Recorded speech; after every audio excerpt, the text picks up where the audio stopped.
are absolutely parched for some Grizzly basketball.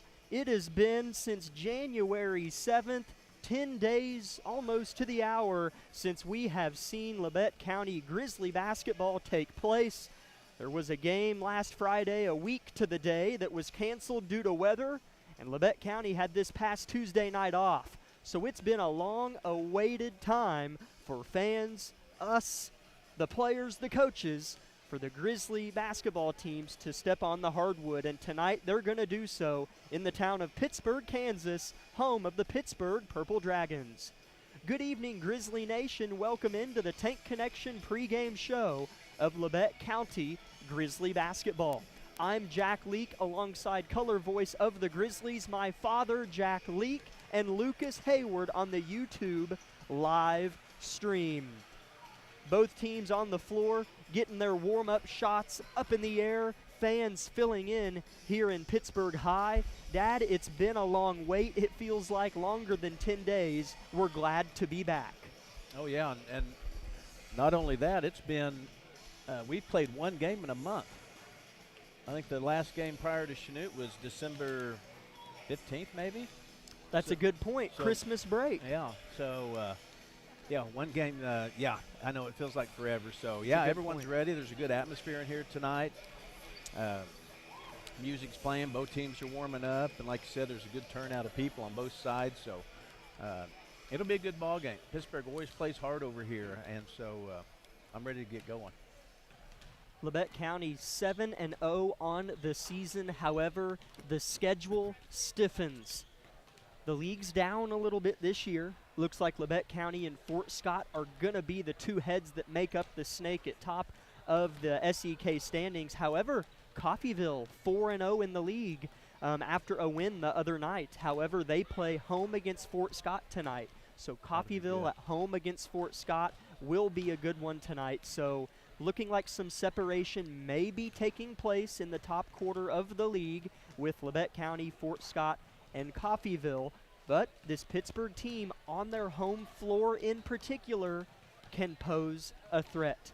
We've witnessed close games on this hardwood in front of us many, many times, even with good Labette County teams. However, the Lady Dragons this season are 3-3 on the season and 2-1 inside the league. So a 2-1 record for the Pittsburgh Lady Dragons, but they're going to be without a couple players tonight.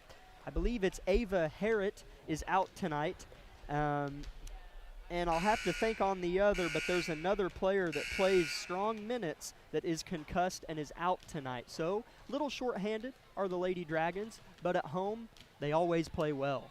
Yeah, they sure seem to. And while we're talking about, did you mention, do we know the situation with the makeup game with Fort Scott? Yes. Thursday night, February 6th. Labette County will play Fort Scott at home. Okay. I knew they were working on getting that put together, but I hadn't heard a definite answer. But yeah. To your point about the game, like we've mentioned, almost every game with our girls, our defense seems to create our offense. I guess we score so many points in transition, and I like that so much because it seems like our defense is something that always shows up. We always hustle. And so, and through our depth, we seem to wear teams down. And so, again, I look for a good game tonight, but I feel like we'll probably hang on and pull away at the end and win this one, by a decent margin. As really the only things that we have to compare or get a grasp on how the game might go is looking at some similar opponents. Labette County has played Independence and Chanute, as has Pittsburgh. Those are the only two common opponents so far that we have with Pittsburgh. The Lady Dragons beat Chanute 50-40, while Labette County, I don't have the score in front of me, ran away with that game. Yes. Independence lost to Pittsburgh, so Pittsburgh beat Independence 44-36. And while Labette County didn't play their sharpest game of the year at home against Indy, they certainly won by much more than the 8 points that Pittsburgh did. So, and you talk about this a lot. In a league like this, even at the high school level, it's hard to look at common opponents and say this is how it might go, because it's all about the matchups. Right, yeah. You talk about that a lot. Yeah, because it's so so easy just to look at a record and say, okay, well, they lost to this team by 10, so we'll smoke them. Well, that just depends, like you said, about matchup. Some teams are really good inside. Some teams shoot better outside. So your defense may or may not be as effective against Pittsburgh as it was against Indy. So I guess that's why they play the game. So looks like we're getting ready to do the national anthem here.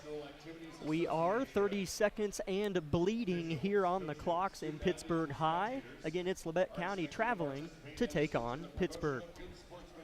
Here in a moment, everybody in the gym will rise to their feet for, like Dad said, the playing of our nation's anthem sung by Pittsburgh High students. We'll step aside for 2 minutes and come back with the starters and tip-off.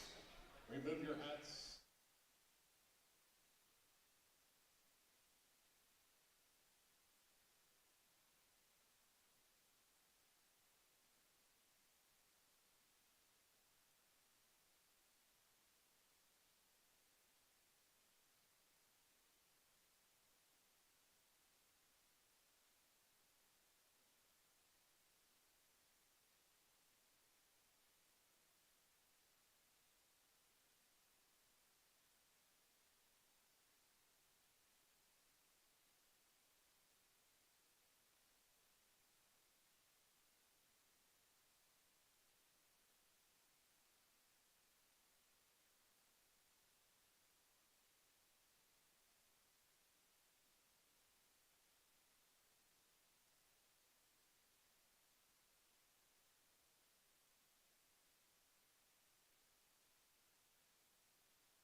Welcome in, Grizzly fans. Starters for both teams being rattled off by the PA announcer before us. We're going to start with the team in black tonight. It's the Labette County Lady Grizzlies. How about this? Let's go number 13, a junior guard, Millie Carnahan. Number 14, a senior forward, Aubrey Boss. Number 23, a senior guard, Landry O'Brien. Number 40, a junior forward, Amory Baker.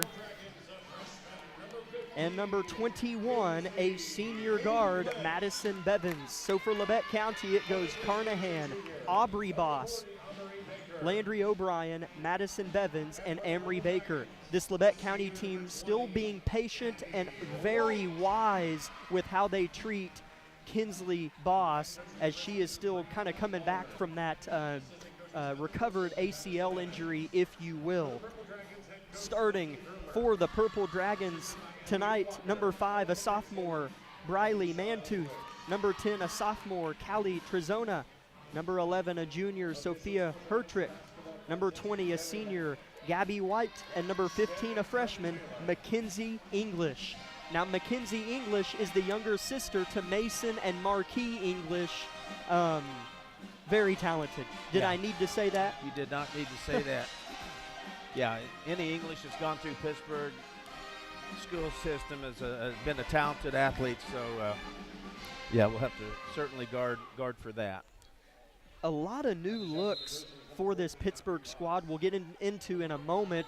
Meanwhile, the tip is won by Boss, but it might go out. Nope, it's saved by Landry O'Brien, and Labette County will get crack at it, number 1.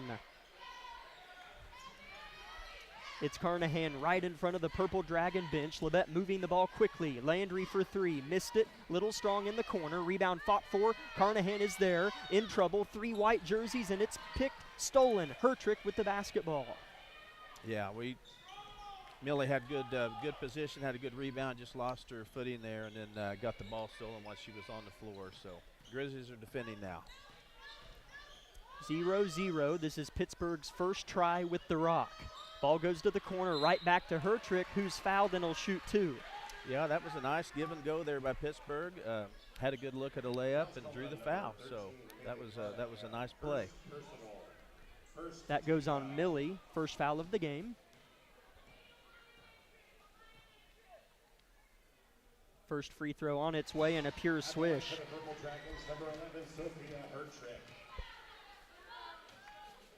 Hertrick with the first bucket of the basketball game. Really good turnout here tonight. Obviously big school, big community as Hertrick makes the second. 2-0 Lady Dragons early. Labette County pushes pace. English with good defense on Carnahan and steals it from Millie. Right to left, Millie tries to get back at the freshman and does. She steals it. Somehow finds Baker. Left to right, slows down, kicks it Landry. She'll drive, swerve, shoot, fouled. No bucket, foul on the floor.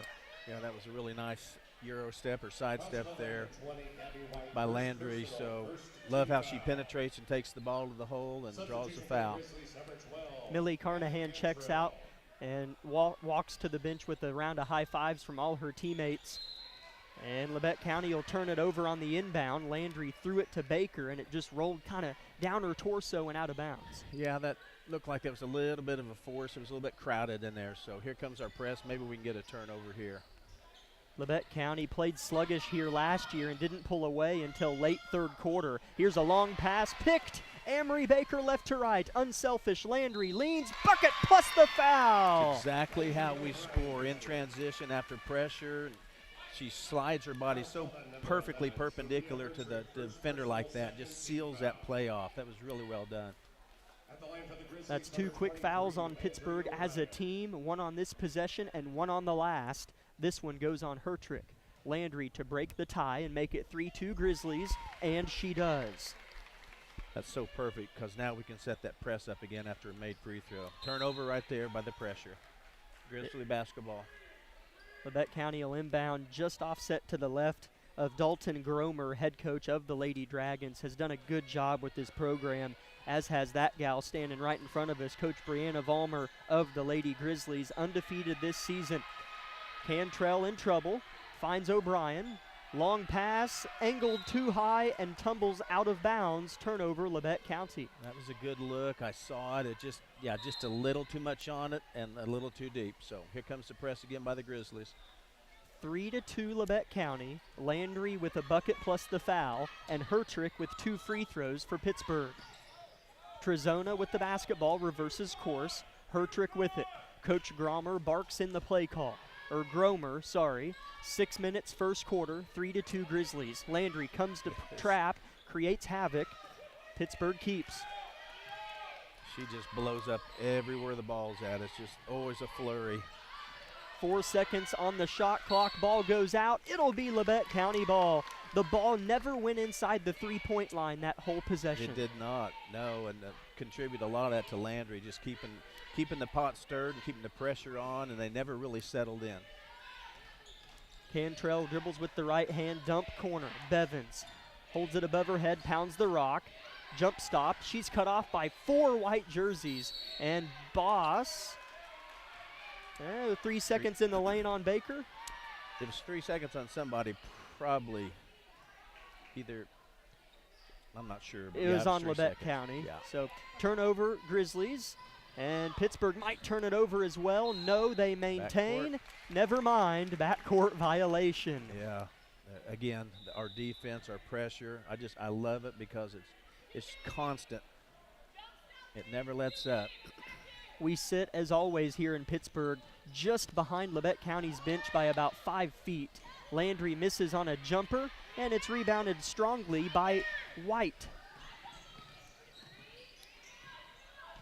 Landry defending, Boss defends English on the switch. A give off here allows Hertrick to touch the paint, gives it off to her friend Trezona. Skip pass, English in the corner, wants to try to drive, step back 2, arcs high in the air, tumbles off the rim into the hands of Bevins. Well, our defense did not give them a good look at all. So we need to keep that pressure up all night. Baker at the cup, high off the glass, misses everything. Rebounded, though, by Hertrick. And it's stolen by Boss, misses the lay-in, and the putback is missed, but she's fouled. Yeah, nice second and third effort there by Boss. Just stayed after it, drew the foul. So that's exactly the type of effort it's going to take tonight to go ahead and win this game by double digits. Jaden Davis will check in after this free throw, make or miss by Boss, unless she's coming in for Aubrey. Boss misses the first free throw, and Davis does check in for Bevins. And for Pittsburgh, And for the Purple Dragons, number 13, Kylie Serrano. Kylie Serrano checks in for Gabby White. Boss' second free throw rattles home. Labette County leads 4-2 with 4:45 left in the opening period. Pittsburgh trapped again on the far side in front of their home fans section.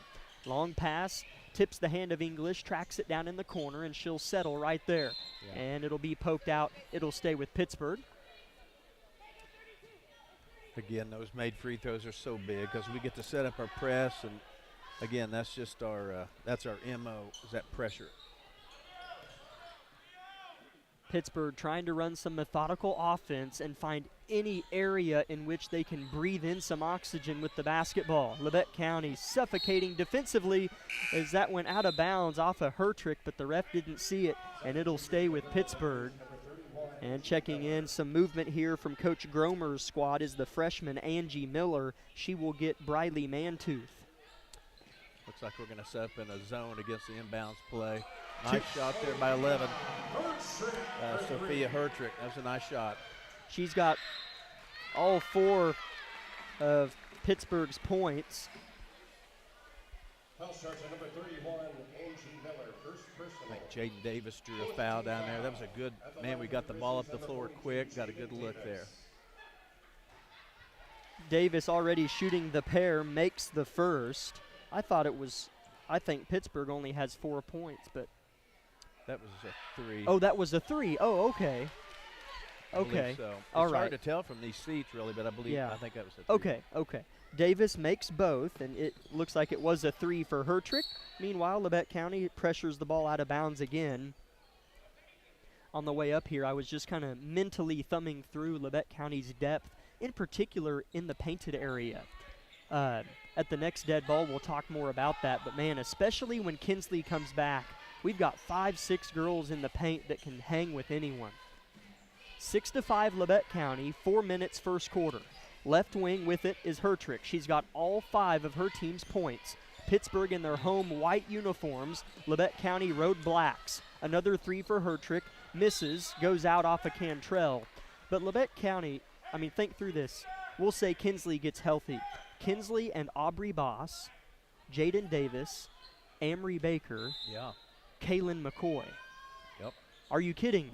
Yeah, we can just keep it coming in different rotations and literally almost maintain the exact same level. Oh, and did I forget our guards, Millie Carnahan and all-league player Landry O'Brien. But just a deep team that I didn't realize how deep we were until the drive up here. I was just thinking. Look at this, too. Landry gets a steal. Left to right, she'll move. Labette up 1, and it's thrown off of English's leg. Some action took place while I was talking, but nothing resulted in points. So it'll be Labette County ball under their own basket, up by 1.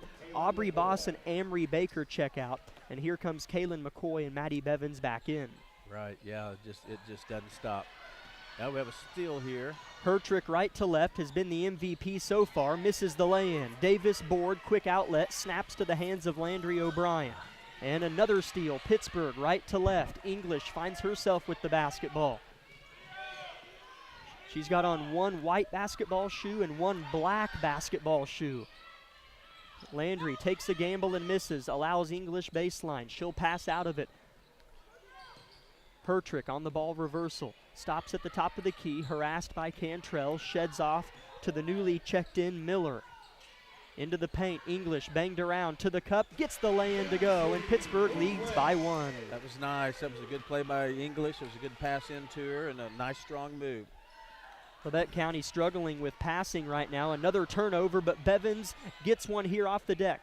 Labette County wants to take the lead back. To the corner, Bevins with it, reversing the ball quickly. Landry, pass, good one. Davis missed it, tipped about, and a foul going the other way on McCoy.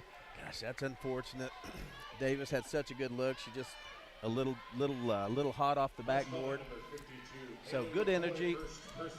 Right now, I feel like we are the better team we're a much better team. I think in time our defense will wear this down, and we'll find some separation here. When Pittsburgh hasn't turned it over, they've had good possessions. I know that sounds silly, but they've been successful on many of their possessions when the trap hasn't worked. And here it works. Bevins steals it, has it poked away, and saves it. No, steps out, Pittsburgh ball. Yeah, another good hustle there by Bevins, and just an unfortunate, went off our foot out of bounds. So let's get it back here. Labette County 6, Pittsburgh 7. Landry swats it back to Mantooth. Mantooth picks it up. Pittsburgh's got to move. 10-second violation, turnover Dragons. Landry's so quick, my goodness. When she knocks it loose and you turn around to go get it, you better be jumping and gunning and sliding her. She's coming after it. Minute 50, first quarter. Millie Carnahan with it. Back to Landry. Wants a 3. Gets a 3. And Labette County leads by 2. Well deserved. When you hustle that much on defense, you deserve to have a pretty shot like that go down. 9-7 good guys. 90 seconds first quarter. Pittsburgh has played well, though. Pittsburgh fighting.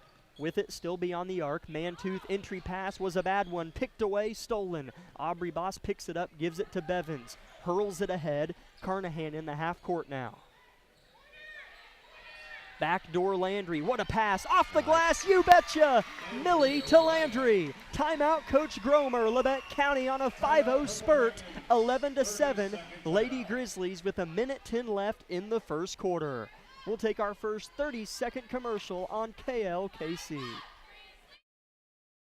With many years of combined experience, Eye Care Associates of Parsons has set the framework in providing comprehensive eye health examinations for all ages and routine vision care for families throughout the 4-state area. Our optometrists and staff provide remarkable care with state-of-the-art technology to help with diagnosis and management of eye health conditions. Give us a call or visit our website to schedule your next eye exam. Eye Care Associates of Parsons.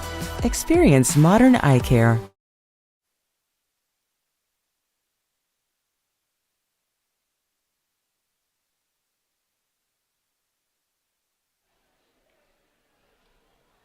Welcome back, Grizzly fans, to Pittsburgh, Kansas, where your Lady Grizzlies are having to fight here, but they're up by 4 late first quarter.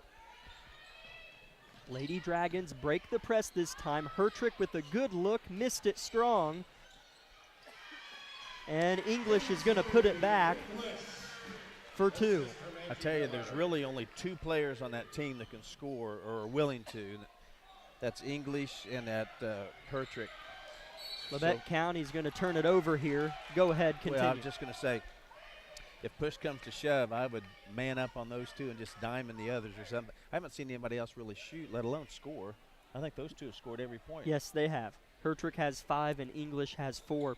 For Labette County, O'Brien has 8 of our 11 points.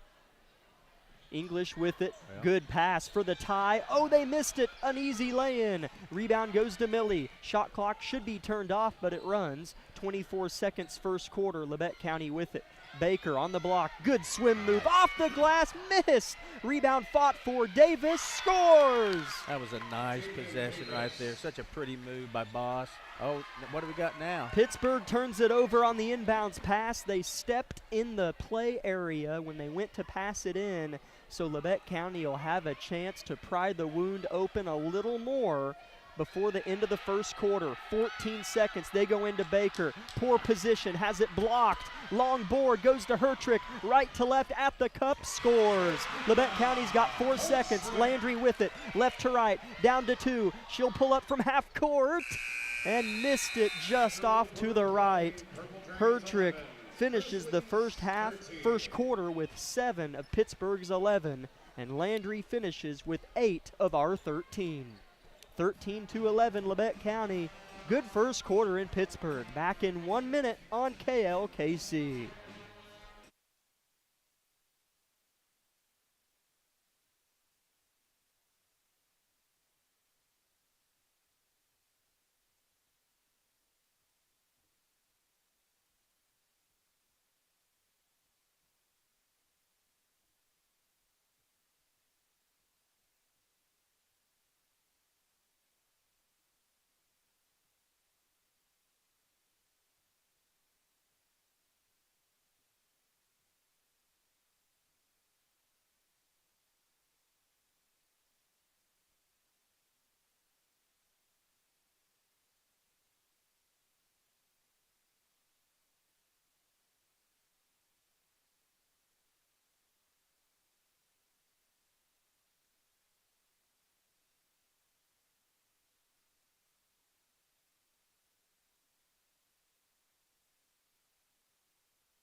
One of the more truly entertaining first quarters of the season for Labette County. They lead 13-11 here in Pittsburgh, and the Dragons have the basketball.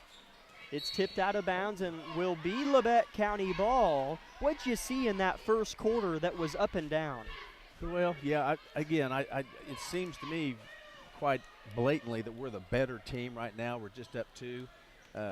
And credit Pittsburgh, but we have such a better balanced team. We're just making a few mistakes, a few turnovers, and Pittsburgh's hit some good shots. So I think the averages will even out here, and we'll kind of get our rhythm going on some of these turnovers. And one of Labette County's turnovers just took place right there. Right back to Pittsburgh goes the Pumpkin. However, they might not have it long. They don't.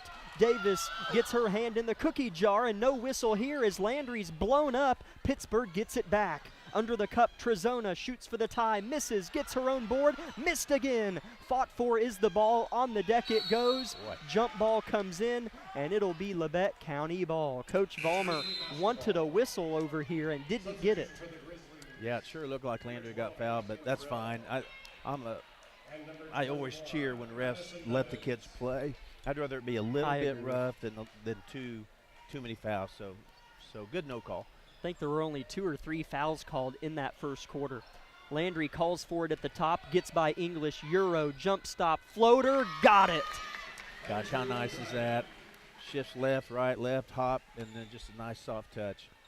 Burlington tournament is next week for both of our squads. The final tune-up before that here tonight. Cantrell with the steal. Outlet, Rainbows to Landry. To the cup, off the glass. Bucket plus the foul. Yeah. The hoop and the harm. The and one. Landry O'Brien gets it to go, and she has dominated this game. Yeah, she did it again. She gets down there, and the defender's almost to cut her off. And she can just go, I guess lateral is the word, and kind of seal that off and shoot that little kiss from the side. It's such a talent to get that ball in. It's a weird angle.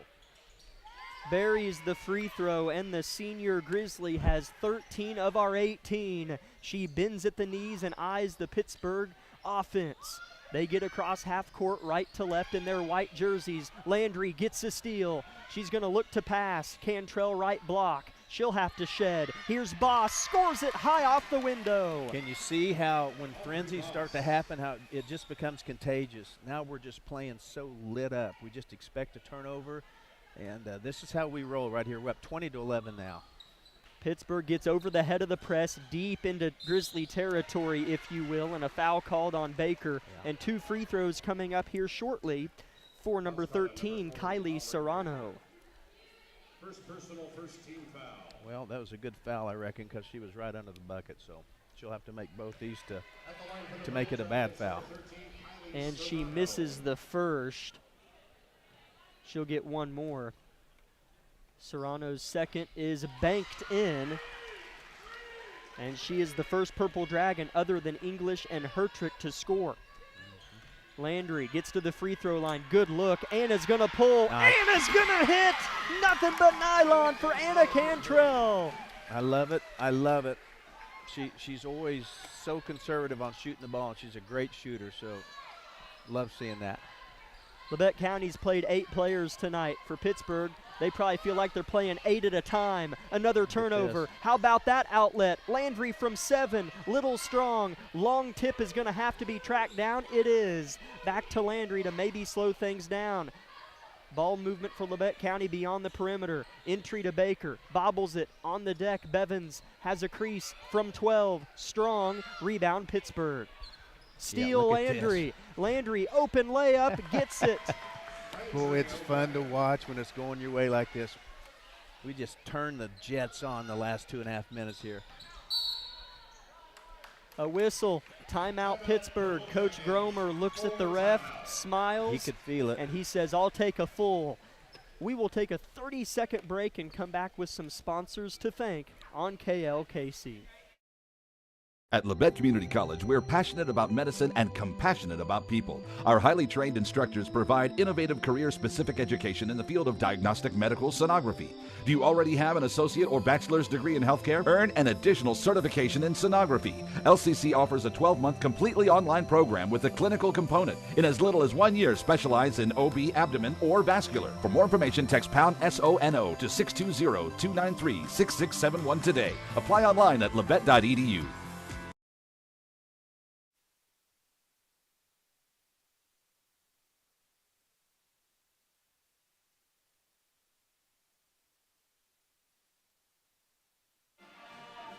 We'd like to take this moment to thank a few sponsors for making our job a thing.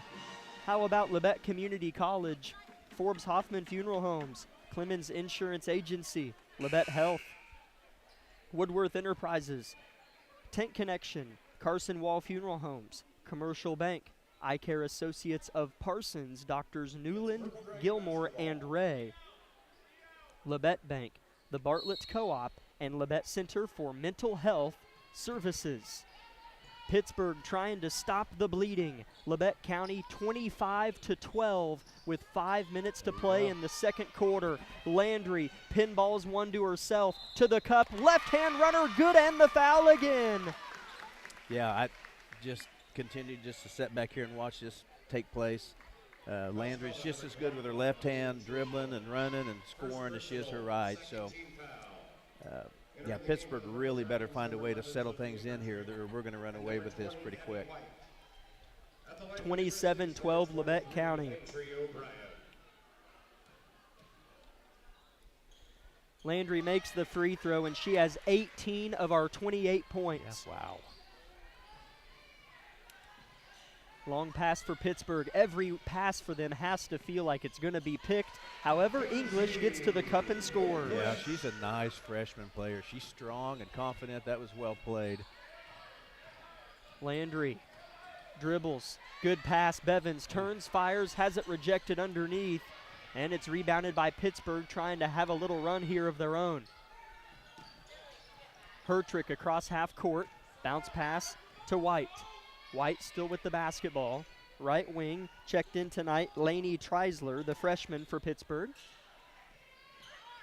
A few freshmen playing for Coach Gromer tonight. 4:10 first half. Wow.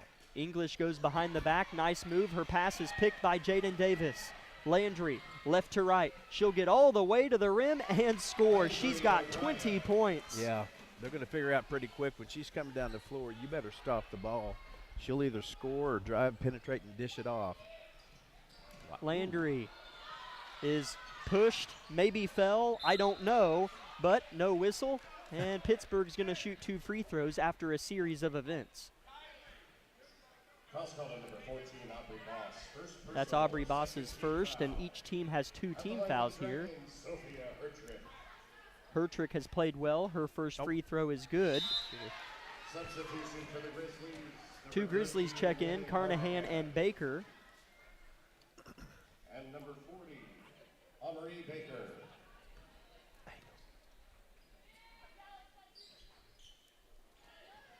Hertrick misses the second. 30-15, Labette County in front, 3:40 second quarter. Millie furthers it to the corner, Bevins. They move it as well. Carnahan back to Bevins, and it's turned over here, intercepted by Hertrick. Pittsburgh's played good defense in stretches, but man, so has Labette County. Goodness. Yeah, for sure, and we want to keep that up. We don't want to give them 2 or 3 good possessions in a row, and you know how they can slowly sneak back in this thing a little bit, so just keep turning the screws to this defense. English misses a jumper, fought for, rebound offense, that's Pittsburgh. Hertrick to White, tries to clear. The freshman with it now, Treisler. Good ball movement for Pitt here, getting a little more comfortable. English spins and scores. That was really pretty by the freshman. She's a left-hander, and she likes to set that left-hand shot up, and she is good at it. I still can't find anybody other than those two that want to shoot. Davis misses a jumper, falls out of bounds, turnover, Labette County. Pittsburgh will have it, only down, it depends on how you look at it, 13. If they, anyways, feels like double that, but Pittsburgh has played a little bit better in the half court when they get there, and a blocking foul called on Labette County. Davis can't believe it, but it's not on, it is on Jaden. It's Labette County's third as a team this quarter, and a couple new Lady Grizzlies check in. We'll name them here in a minute. Labette County 30, Pittsburgh 17, 2:30 first half. Good set play here, and a 3 goes down for Hertrick, and it's a 10-point game with 2:20 till half. Yeah, again, number 11, number 15, Hertrick, and English, those are the two we have to score, and that's it.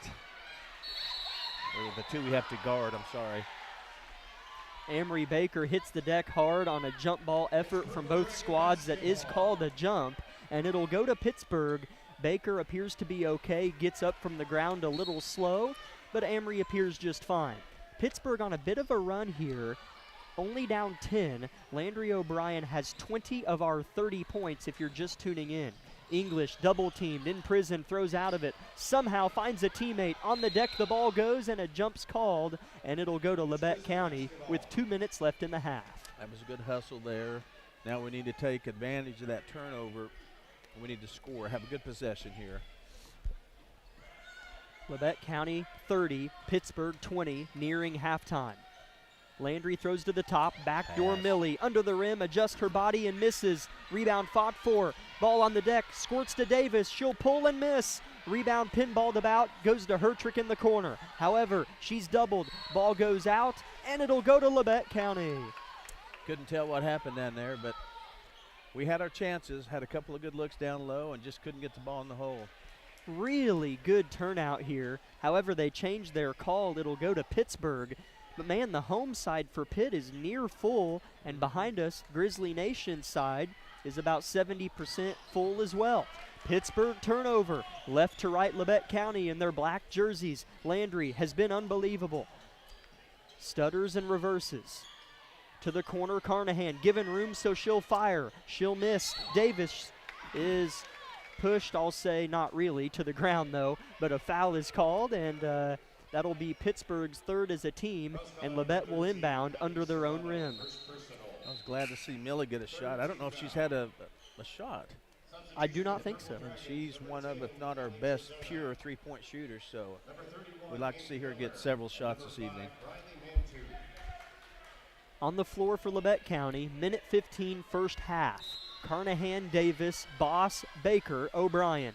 Landry flings. Carnahan catches. Entry pass wasn't a great one. Mantooth intercepts it. Yeah, we didn't want to throw that away. We need a good stop here and a score. Baseline goes the basketball. Trezona back to the top, the freshman Treisler. Ball rotated. Mantooth to the corner. They're looking inside. Trezona.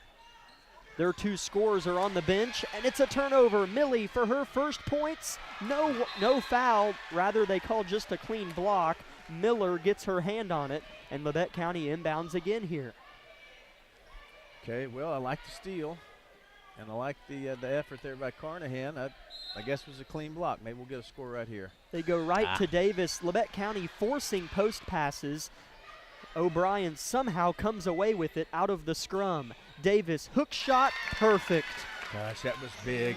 It now was. we need a pressure stop here to score, get some momentum going, or continue momentum going into half. A stop and a score would really be big. Labette County hasn't scored for a while before that bucket. Here's a shot blocked out of bounds, and Pittsburgh will throw it in. In comes English to close out the first half. Again, your score, Labette County 32, Pittsburgh 20. Shot clock and game clock are all but lined up, so Pittsburgh could hold for the last shot if they wanted, or if they can.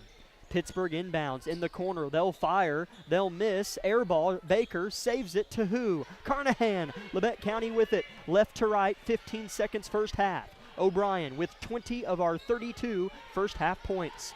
The senior in black with it. Carnahan left wing. 7 seconds left in the half. Floater for Millie. Missed it. Teardrops off the rim. English with it. Down to 2 seconds. And she'll dribble out the clock. And Pittsburgh is content, down a dozen going into the locker room. Coach Vollmer doesn't look incredibly pleased, at least on her facial expression, heading into the locker room, as you know, it's cool and awesome and dominant when a player has 20 of your 32, but I bet Coach was hoping to convert on more of those sloppy offensive possessions. However, we'll break down that a little bit more here in 3 minutes in the Eye Care Associates of Parsons halftime show.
Welcome in, Grizzly fans. This is the Eye Care Associates of Parsons, Doctors Gilmore, Newland, and Ray halftime show that you are a part of right now. Labette County Lady Grizzlies lead the Pittsburgh Lady Dragons 32-20 at the break.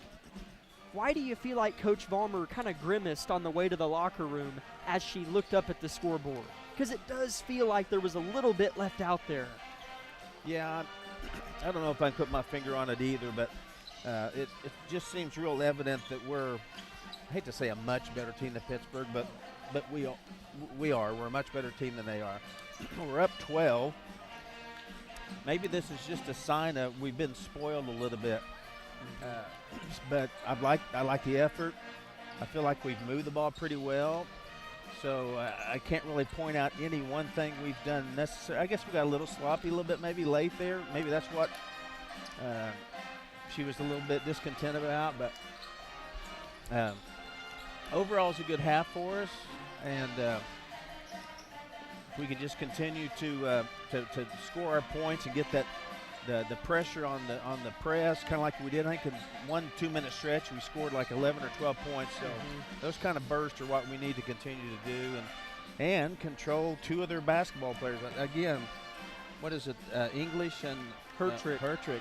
They've had to have scored 90% of the points. Those 19 of their 20 points came from English and Hertrick. So, and I know Vollmer knows that, and I know Vollmer knows how to coach. So she'll be sure those two are guarded. You're right. That flurry that Labette County had, both defensively and offensively, was something else, and went on for a 3-4 minute stretch as the lead. I don't remember what the lead got up to, 14-16. It wasn't a whole lot, but after Landry O'Brien scored her 20th point off a 2-point bucket layup, there was a good stretch where we didn't score until the final bucket of the half. That was a Jaden Davis hook shot. So I think maybe that 2-3 minute cold stretch where we were still playing okay defense but just didn't score kept it at 12 rather than being 16 or 18. So maybe that's what the discontent was, maybe with coach, and maybe I'm misreading her face, but it does feel like it could be a bit more than a dozen. But credit Pittsburgh for once they got in the half court, they knew where they wanted to go, and credit Hertrick, who had 2 3-pointers in that first half here unguarded in the near corner. First half stats for you. Labette County had 4 different scores. Landry O'Brien had 20. Jaden Davis had 6. Aubrey Boss had 3. And Anna Cantrell had 3. For Pittsburgh, Sophia Hertrick had 11. Mackenzie English had 8. And Kylie Serrano had 1. At the end of the first quarter, it was Labette County 13, Pittsburgh 11. And then Labette County clipped Pittsburgh 19-9 in that second quarter, giving us our halftime score, Labette County 32, Pittsburgh 20. This is the Eye Care Associates of Parsons, Doctors Newland, Gilmore, and Ray halftime show. Landry O'Brien averages, I think it's around 17 a game, and has 20 in the first half tonight. A lot of it created off of steals. And her body control at the rim is something that you harp on a lot for good reason. You don't see it a lot at this level. You see a ton of out-of-control layups that bang off the backboard. She's so good around the rim. Yeah, she sure is. And, I mean, I think it's a combination of she's just a gifted, tremendous athlete, and she's put in hundreds, if not thousands, of hours since she was in 3rd or 4th grade working on it.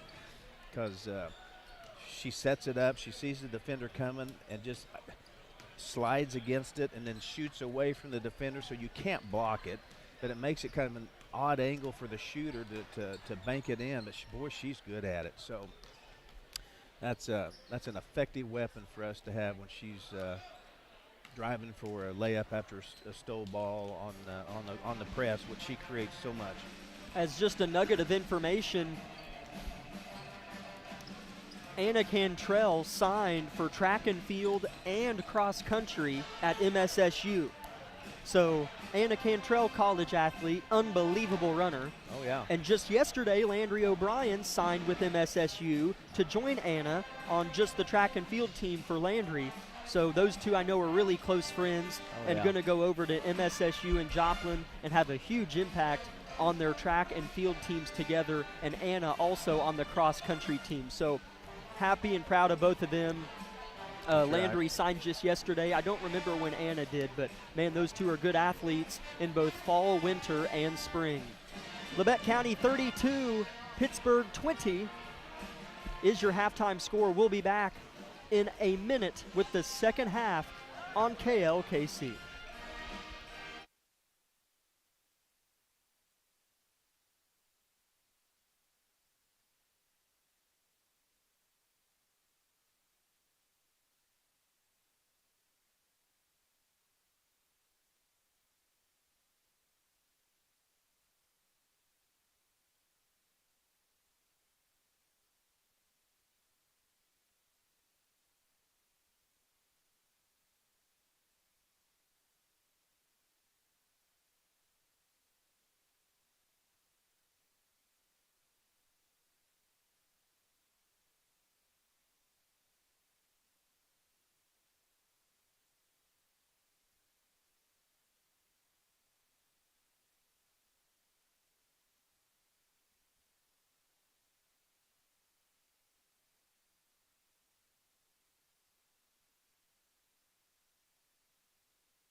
Third quarter about to begin here in Pittsburgh, Kansas, home of the Pittsburgh Purple Dragons.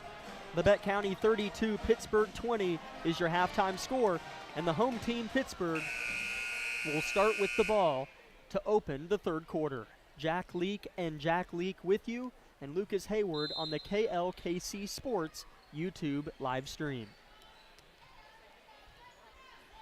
Starters are in for Labette County to start the third quarter. Well, I don't think Jaden started tonight.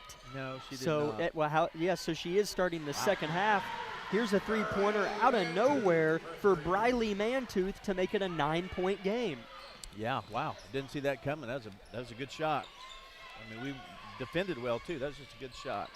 Landry wants a three of her own and rattles it home. Landry O'Brien answers Mantooth's call. Yeah, that's how you deal with that, and then you apply the pressure. So let's get a steal here. O'Brien with 23 points for Labette County tonight, and a travel's called on White for Pittsburgh. Good response from Labette County there. For sure, yeah. Score here, and we'll just keep the ball rolling downhill and keep putting the pressure on them. O'Brien to inbound under the rim. Bounce past Davis with position. You bet. You see Landry look away. She looked away, and saw Jaden open and then bounced it kind of out of the corner of her eye. That was really set up well. Another steal. Millie with her hands on this one. Doesn't pass. Now she tries. Intercepted. Millie struggled a little bit tonight with passing the basketball, but it's not for a lack of effort as she tries to army crawl towards the ball, and it goes out of bounds. Pittsburgh will have it. Yeah, she'll always give you her best. That was a little bit of a forced pass, but she makes up for it. So here we go again. English and Pittsburgh get on the backside of Labette County's press. Hertrick jump stops. Millie forces the jump ball. It should be Grizzlies' possession, and it is. I can't tell, but it looks like we're dropping back into a zone this half on those first two possessions. Just curious if we're going to switch it up a little bit defensively. 37-23 Labette County. Millie in the paint, one-arm flip, corner three, O'Brien missed it. Rebound Mantooth, tries to find somebody and finds Hertrick. Long pass tipped by Davis, out of bounds. It'll stay with Pittsburgh with 6:30 left in the third quarter. Yeah, that was well played there by Jaden Davis. Just anticipated that pass and came over the top, knocked it out of bounds, stopped the drive. 37-23 Grizzlies. Pittsburgh to inbound. They do to Trezano. Corner three, Mantooth. This one airballs, but it goes right to White, who's blocked. No, fouled by Landry. And Gabby White will shoot two free throws. Oh, they're going to get Baker on the foul. I hate to say I like that because I don't, but I did see Landry not hit her. I could not see Amory. It goes on Baker, her second and the first foul of the second half by either team. White misses the first free throw. One more to come for the Purple Dragon senior.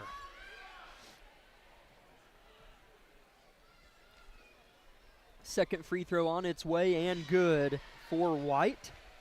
37-24, Labette County in front. Landry tries to force one inside, bodies bang, Pittsburgh comes away.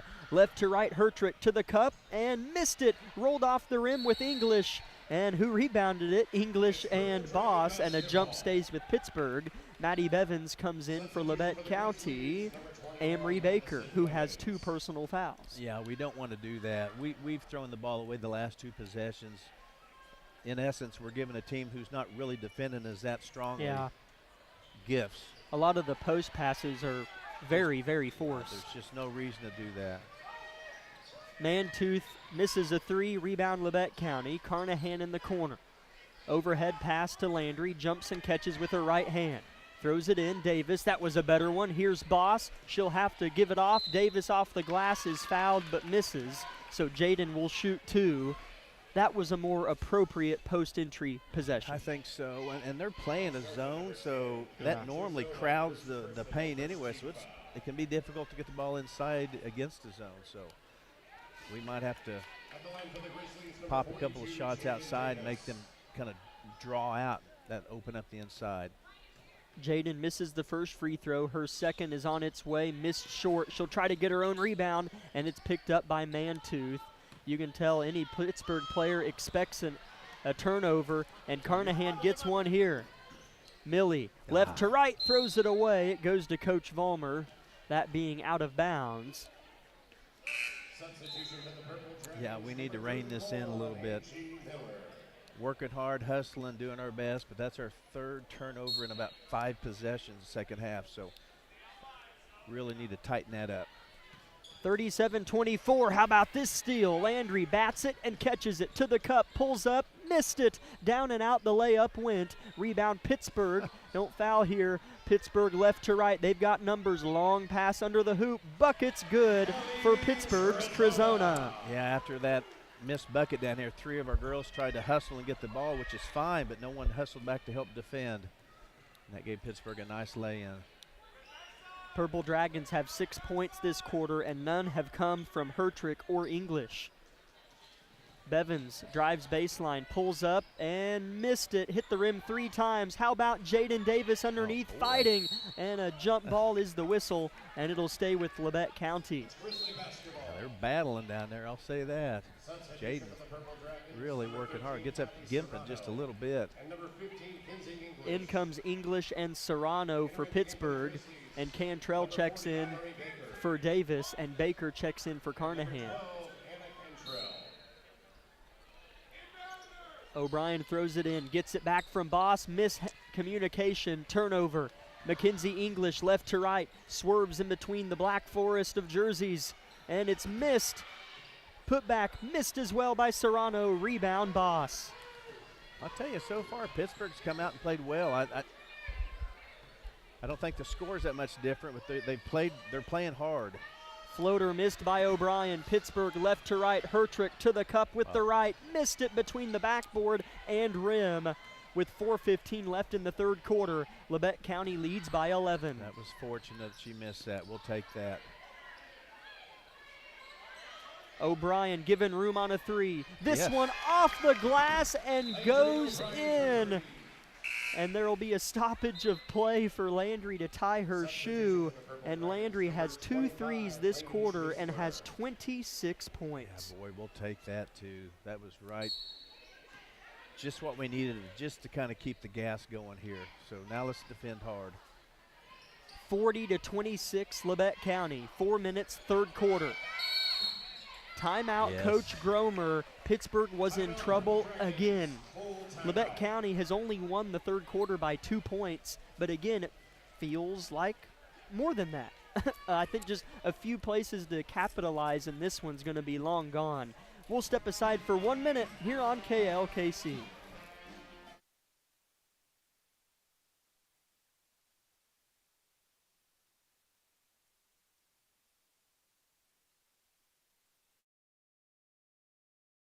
Discover what you've been missing in Parsons, Kansas. Curious Minds Discovery Zone, a children's museum that inspires a love of learning, with hands-on exhibits for all ages to imagine, create, learn, and discover.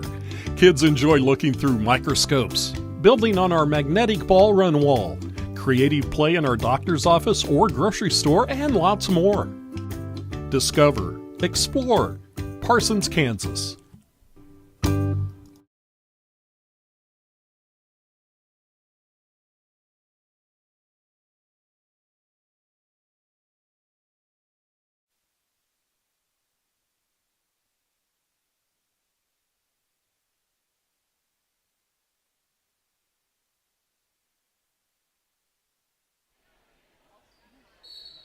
Labette County 40, Pittsburgh 26 here in the ladies contest. Labette County's first game in 10 days. Landry gets a steal. She's been incredible. To the cup, no whistle. Oh, a late one, and Landry will shoot 2 free throws. Yeah, she deserved that, actually. And I forget who was dribbling, but you cannot do a crossover in front of Landry O'Brien or she'll steal it every time. So here she goes for first of 2 free throws. She makes the first free throw. And number 20, Gabby White. Landry 4 for 4 from the line tonight. Looking to go 5 of 5 after this one. It's on its way, and it's good as well. 28 points for the senior. Boy, she is really playing well. Even when, Pittsburgh had an opportunity there to break that press with stride, but they held back. A little bit of fear in the spines of these Purple Dragons right now. Yeah, there's just nowhere to breathe. Even when you cross half court, the pressure continues. You can get trapped anywhere, even once you cross half court. 10 seconds on the shot clock for Pittsburgh in their home white jerseys. Ball goes in on the deck, and an early jump ball's called. It'll stay with Pittsburgh, and 20 seconds will go on the shot clock. So, yeah, I'm trying to remember. I think we played man-to-man most of the first half. Well, they don't reset the shot clock. Down to 2 seconds, down to 1 second, and that's a shot clock violation. The jump ball should have reset it to 20, I thought. I don't think so. Labette County leads by 16 with 3 minutes to play in the third quarter. Cantrell right wing. Looks to pass. Pittsburgh in a zone. Baker in the corner. Back to Landry. A screen is set. A 3 is flung and missed. Bevan's backside board. Tipped out by English. Labette County keeps. Now, see, that's better ball movement. We're against the zone. We just kick it around the perimeter, around the perimeter, around the perimeter, and in and out. And that's much better than trying to squeeze it in all the time. Travel called on Amory Baker, who was being harassed. Yeah. Landry O'Brien has played so well that it's kind of covered up how I feel like a few of our players that typically play well have played a little poorly tonight for their standards, but that's why it's called a team effort. Yeah, they pick each other up each night or each possession. 2 or 3 might, take control at once, and then the other 2 step up. So that's the beauty of having 8 or 9 really good players. It's constantly, as we have a stoppage of play, Pittsburgh had one poked out. It's constantly a next play mentality with this team.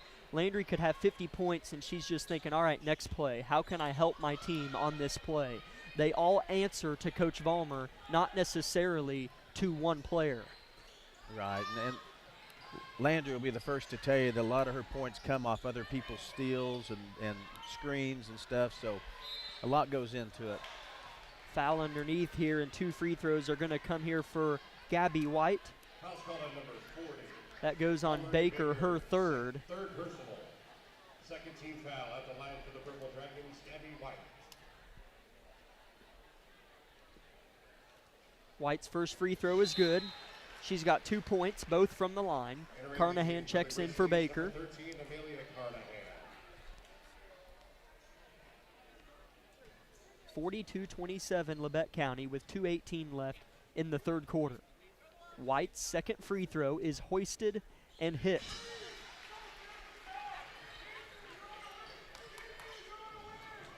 Labette County already in the half court. Landry, fling pass, what a dandy. Davis underneath, looking for room, kicks it out to Carnahan. She'll pound, give. Landry head fake, Euro, unselfish. Davis scores!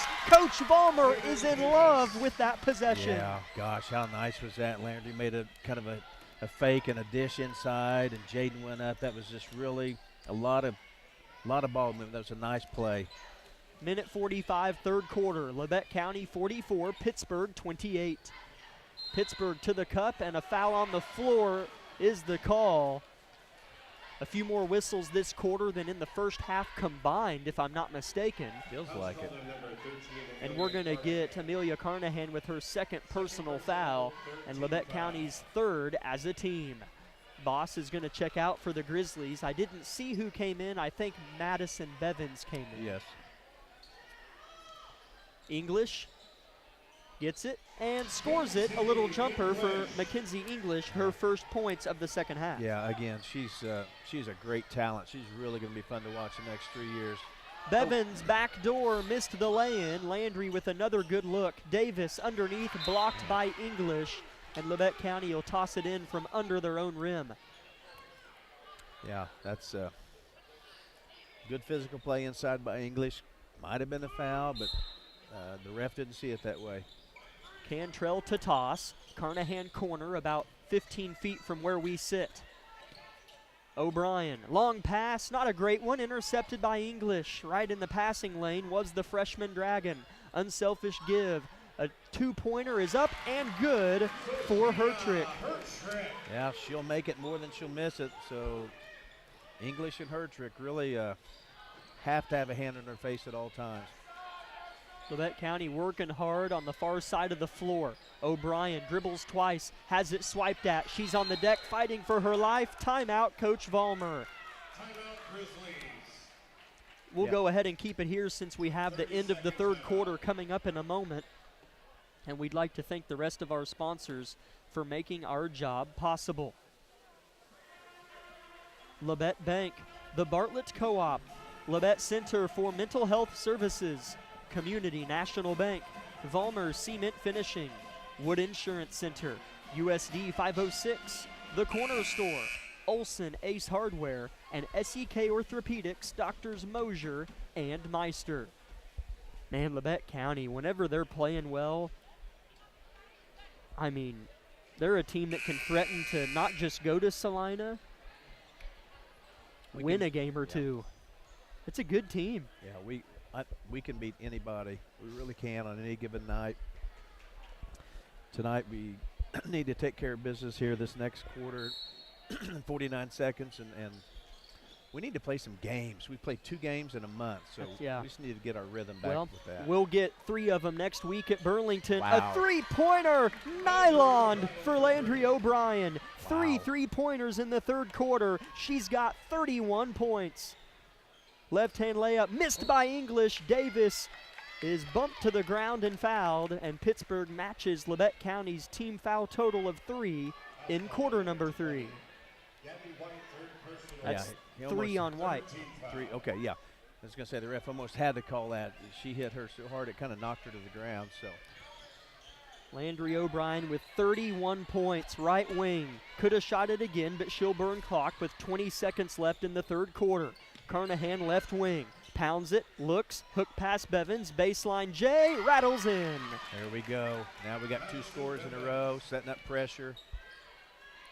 Bevins' first points of the game. Pittsburgh down to 5 seconds. English behind the back, 3 seconds, 2 seconds, sees it. A deep 3 is put up and barely missed from Pittsburgh's Angie Miller. And at the end of 3, Labette County leads 49-32. We'll be back in 1 minute. This is Lady Grizzly Basketball on KLKC. My name is Bria and I'm a pharmacist at Bowen Pharmacy. I'm here today to tell you about one of our patient programs, Meds to Beds. Bowen Pharmacy South is located in the medical office building at Labette Health. Our staff works closely with the doctors, nurses, and social care workers to ensure that your transition out of the hospital is an easier and more convenient experience for you and your loved ones. If you are having inpatient or outpatient surgery, we will get your medications directly from your doctor and deliver them right to your hospital bed.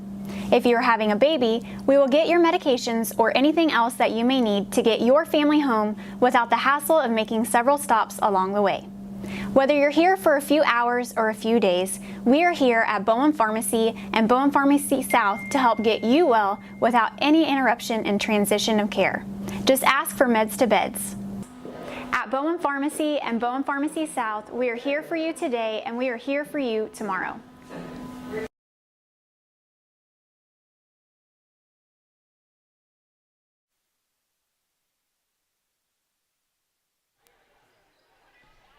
Labette County will maintain possession here to start the fourth and final quarter here in Pittsburgh. Lady Grizzlies lead by 17. And a foul staying here. That'll be the first foul of the fourth quarter. That's going to go on English, her first foul of the game. Landry O'Brien to throw it in. She's got 31 points. Boss avoids the jump ball, keeps it alive. Missed it though. And it's fought for, and White has it for Pittsburgh. Yeah, Jaden had good possession there, just couldn't get the putback to go.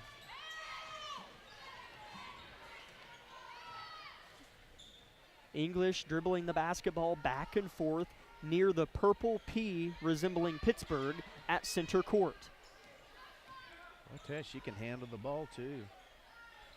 Her two older brothers were absolute players here for the men's team here at Pittsburgh High, and she's a player for this girls team and will be for the next 4 years.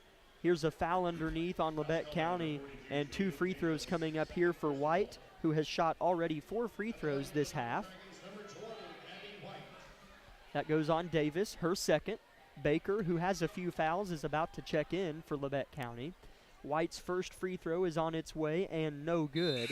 And Amory Baker's going to trot in, and she's going to get, let's see, Maddie Bevins.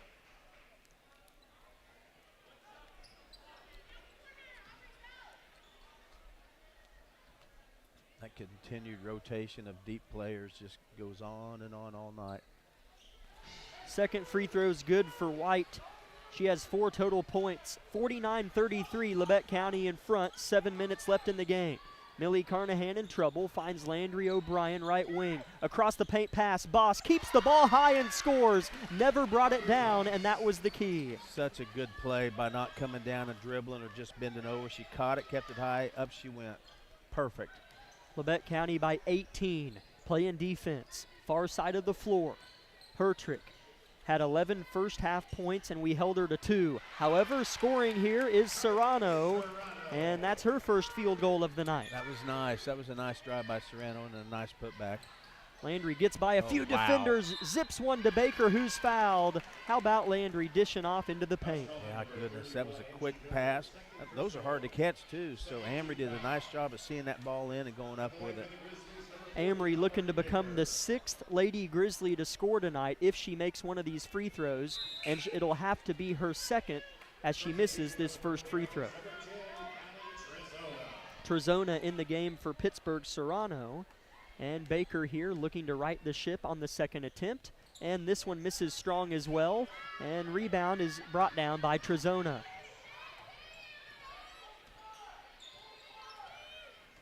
English dribbles calmly, defended by Boss, well beyond the arc. 6:15 left in the contest. Labette County up 51-35.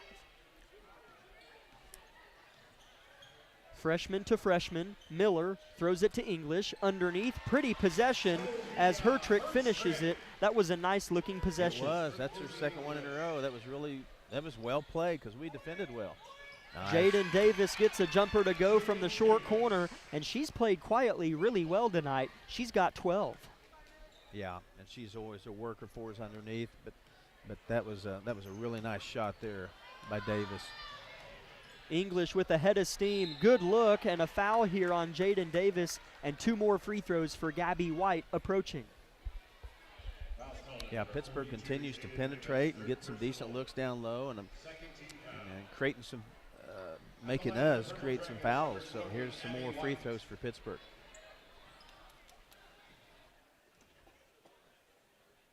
White's first free throw is short and no good. Cantrell and Bevins check in for Davis and Carnahan for Labette County, and Serrano checks back in for English for Pittsburgh. And number 21, Madison Bevins.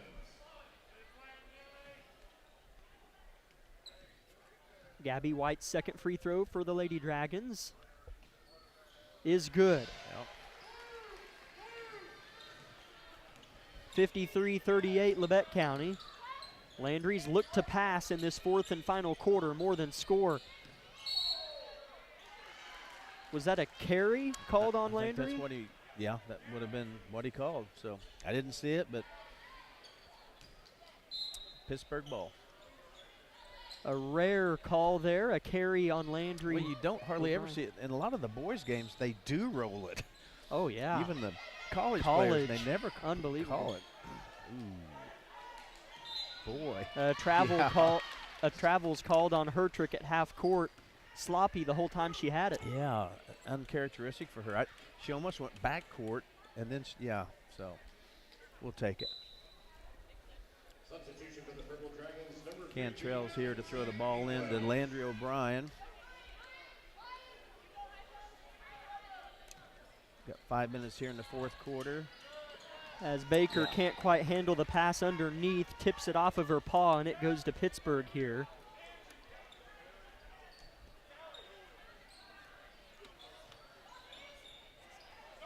Pittsburgh will have it. Labette County in that press again.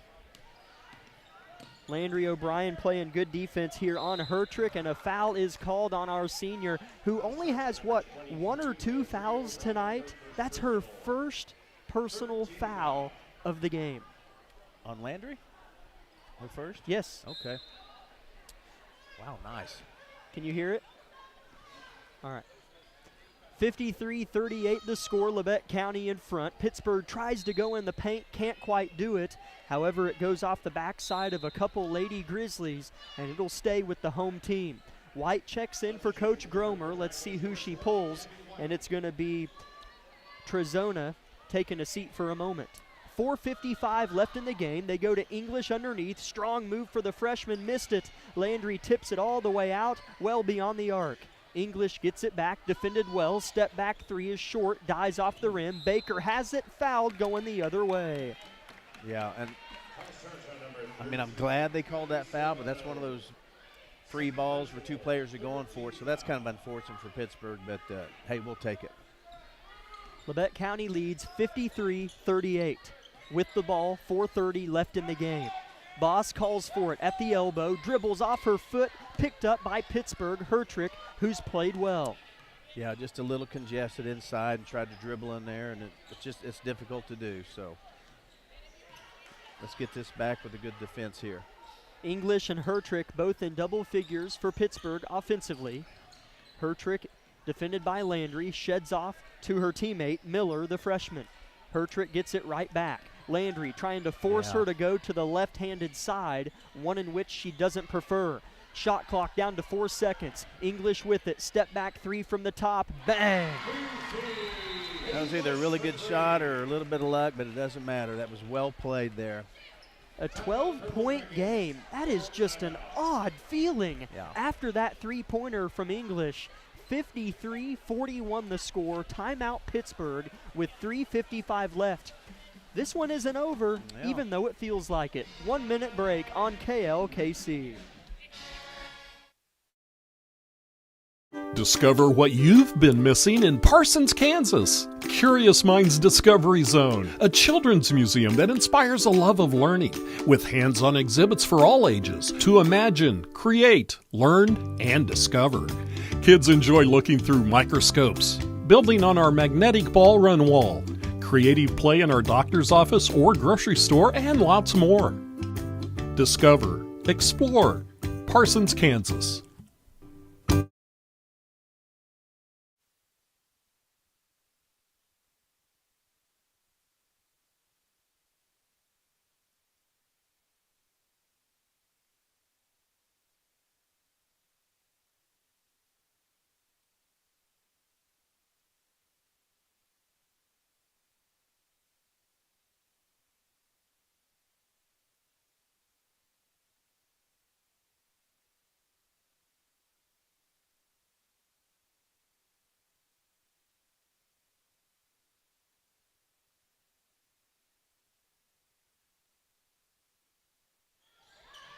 Labette County with the basketball out of the Pittsburgh timeout. Lady Grizzlies only up 12, oddly enough. Really felt like they broke this one open, and a step back three by English cuts it to 12. Labette County deep in the shot clock, and a 3-second violation called here. It'll be Pittsburgh ball with 3:30 left. Yeah, just one of those mental mistakes, the lounging around in the paint there. So we got to buckle down and have some good defenses, that's for sure. Mackenzie English wearing number 15 in white for Pittsburgh. The freshman has 13 points tonight for her team. Pittsburgh has to move with some urgency, being a little methodical here. English loses it, steal. Landry picks it up and pulls back wisely to melt the clock. Pass forward, Bevins. Davis flashes, dump down Baker. Lost the handle, has to find a teammate. Throws it way near half court, and there's Landry O'Brien. Long pass inside, intercepted. I have not been a big fan of these 40-foot post-entry passes. Well, it has to be thrown on such a hot line from that distance to get it in there, and it's just hard to do. Turnover, Labette County, is I think the jump ball went to Pittsburgh. Yeah. So here's the Dragons with it. A floater for English, misses, and she gets her own rebound. Pittsburgh down 12, though, still a lot with 1:40 left. And a turnover on her trick. She traveled with it again, and now Pittsburgh's really a little bit closer to that loss that felt inevitable about all game. Yeah, we really need to turn up our intensity here just so we can kind of finish this game in a good way, in a good fashion, clean. Maddie Bevins underneath off the feed, misses. Jaden tries to play janitor and clean up the mess, but misses. Another board, though, goes to Landry. Big rebounds here for Labette County. A pass for Landry goes off the backboard, and Pittsburgh has it. Yeah, there's a couple of ill-advised shots there too, actually. So we need to rely on what we do best, and that's our defense right here, and then just have a good possession and close this game out. Millie defends Miller well for Pittsburgh. Landry gets her hand in some action. Pittsburgh nearly loses it out of bounds. Labette County a stop or two from ending this one. They get a steal. Landry right to left, long pass Boss, bats it down, shoots it, scores it, and Labette County leads by 14 with 1:50 left. Boy, that was needed. That was pretty. That was a good steal and a really good lead pass. A good shot by Boss. Kind of hard to make that shot when you're kind of over the rim like that. White with it, a 10-second violation's coming up, and it is! Turnover Pittsburgh, and that might be what they call the nail in the coffin. Yeah, and that's what I was talking about a minute ago. Even though I think we're going to win the game, we need to win it in our fashion, playing well at the end, and kind of take that with us. Bevins, wide open three, misses short. Carnahan on the rebound, swerves and misses. There's Boss, though, finds Carnahan. Her shot's blocked. Rebound Boss, and here's Landry. Pounds with the left, floater, misses, but she's fouled. And Landry, who hasn't scored in the fourth quarter, looks to add points 32 and 33 from the free throw line. Yeah, she was really crashing the boards that time, so we could use these two free throws. She'll make the first. Landry perfect from the line. 6 for 6. 32 points, looking for 33 here. Number 23 misses it for Labette County, and it's rebounded by Hertrick for Pittsburgh with 1:15 left. Miller left to right, picked up by Landry. Coach Vollmer yells for no fouls. Labette County up 15, tip and a steal. Aubrey Boss right to left, right hand layup is missed. Almost too open was Aubrey Boss. Yeah, that's too bad. I wanted her to be rewarded for that steal, and she pokes it away again. She does. Here comes Landry, one-on-one with English. Landry tries to Euro, but English read it well, but it doesn't matter. Landry scores it off the glass. I don't know how you stop that when Landry O'Brien has the ball in that position. I haven't seen it done yet. English defended that perfectly.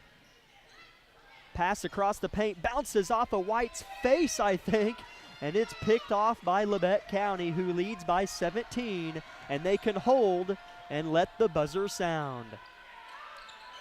Carnahan in the corner. Coach Vollmer yelling for him to kind of just play catch here. Pass inside to Davis. They'll try to score some more, and Davis misses the lay-in. And Pittsburgh's going to get the final shot of the game. Labette County's going to move to 8-0 on the season before the Burlington tournament. We will get to that bracket that is already set here in the Bowen Pharmacy postgame show. As the buzzer is going to sound, English gets the 3 off and misses it. Your final score, Lady Grizzlies 58, Lady Purple Dragons of Pittsburgh 41. Landry O'Brien was the story offensively for Labette County. She had 34 points for the Grizzlies. We're going to step aside for 3 minutes, make that 4 minutes as they have the homecoming ceremony, and we will come back with the Bowen Pharmacy post-game show and break down what we saw from this one and look ahead to the Burlington tournament next week.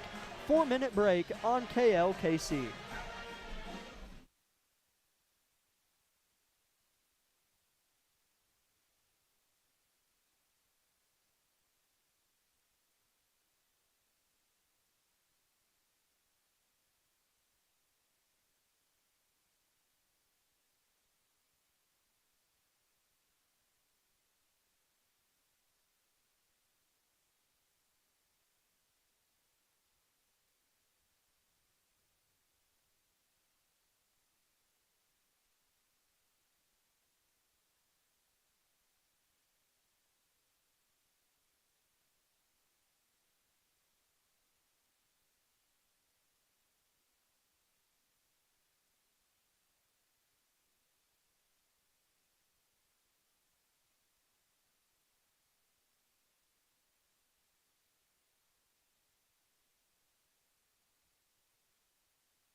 as flirty and just disrespectful. His favorite song in the car is That Thing by Lauryn Hill. Cooper is escorted by Grace Wilson. Please help me welcome our final senior king candidate to the court, Noah Oliver, son of James and Kara Oliver.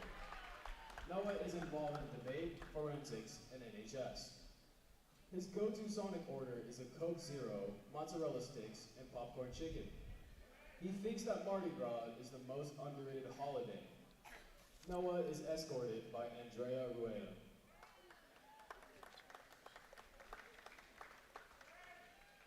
That concludes our introduction to the 2025 Winter Homecoming Court. The Lord in waiting is Damaris Partee.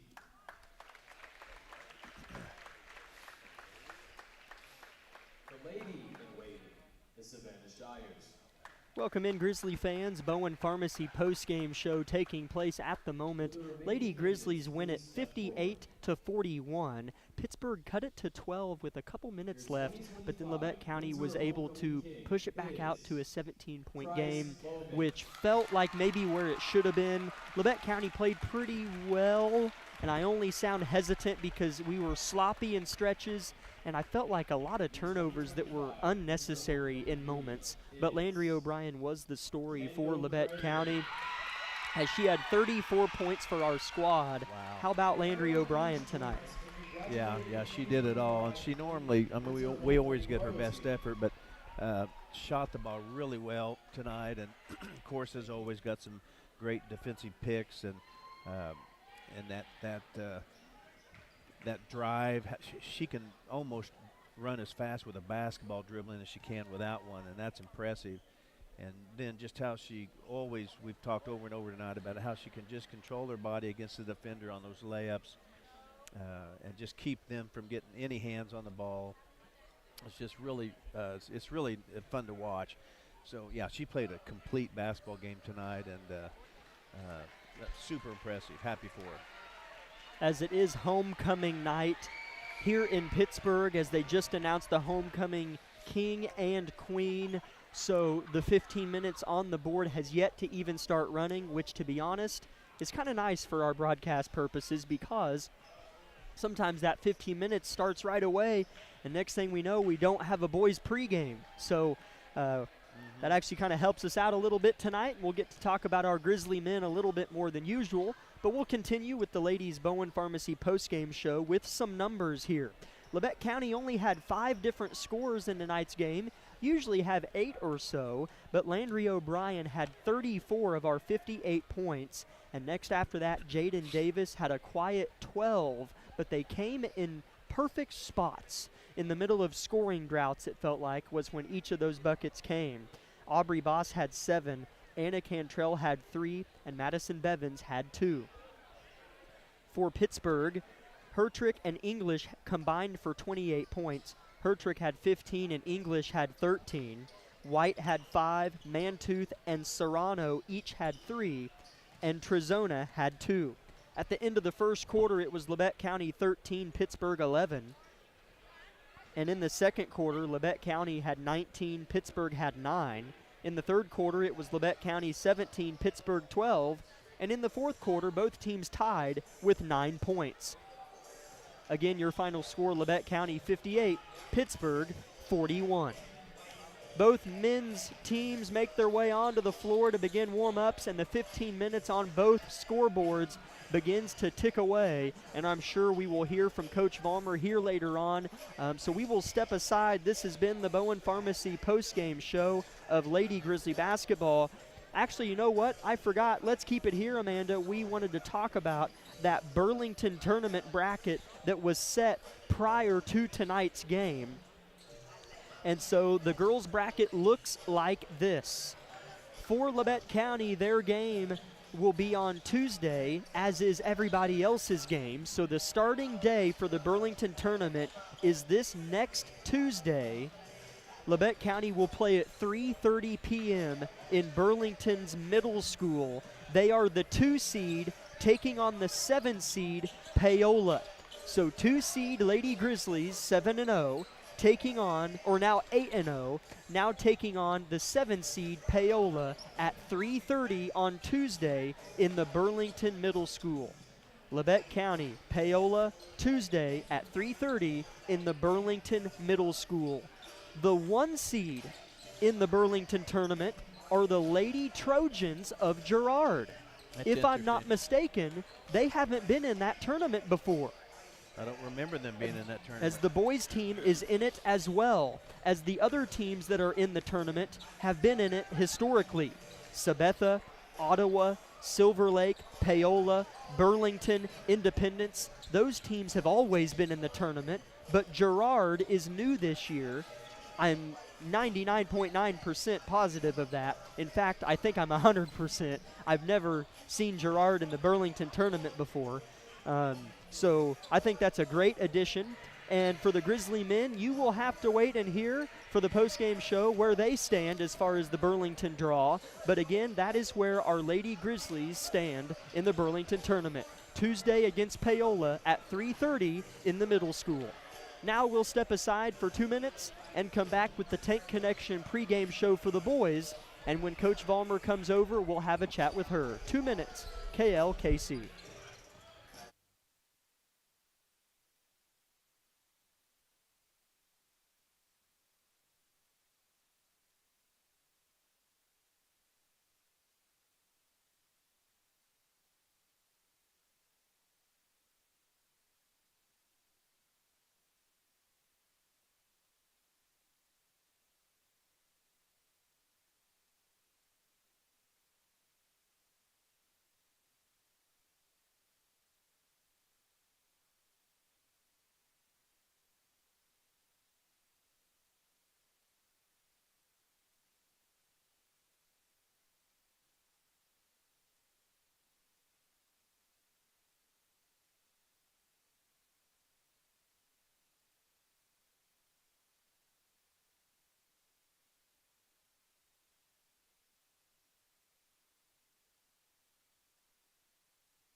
Welcome in, Grizzly fans, as we'll keep it the girls' postgame show rather than the boys' pregame, as we're joined by the lady that scored 34 points in black tonight. That's the Lady Grizzlies, senior Landry O'Brien. Landry, have you done this before? Are you nervous? I'm really nervous. Well, don't be nervous. As I tell everyone, it's only live radio, and it's documented on YouTube, so whatever you say will go down forever, so please don't be nervous. But no, Landry, all jokes aside, great job tonight. 34 points. I don't think I need to say much more than that. What was clicking for you tonight? Our defense was going really well, and for some reason I was shooting really well for three, which is not normal for me. But really it was my teammates getting steals and passing it up to me to make a layup, so it was all assists and it was all my teammates.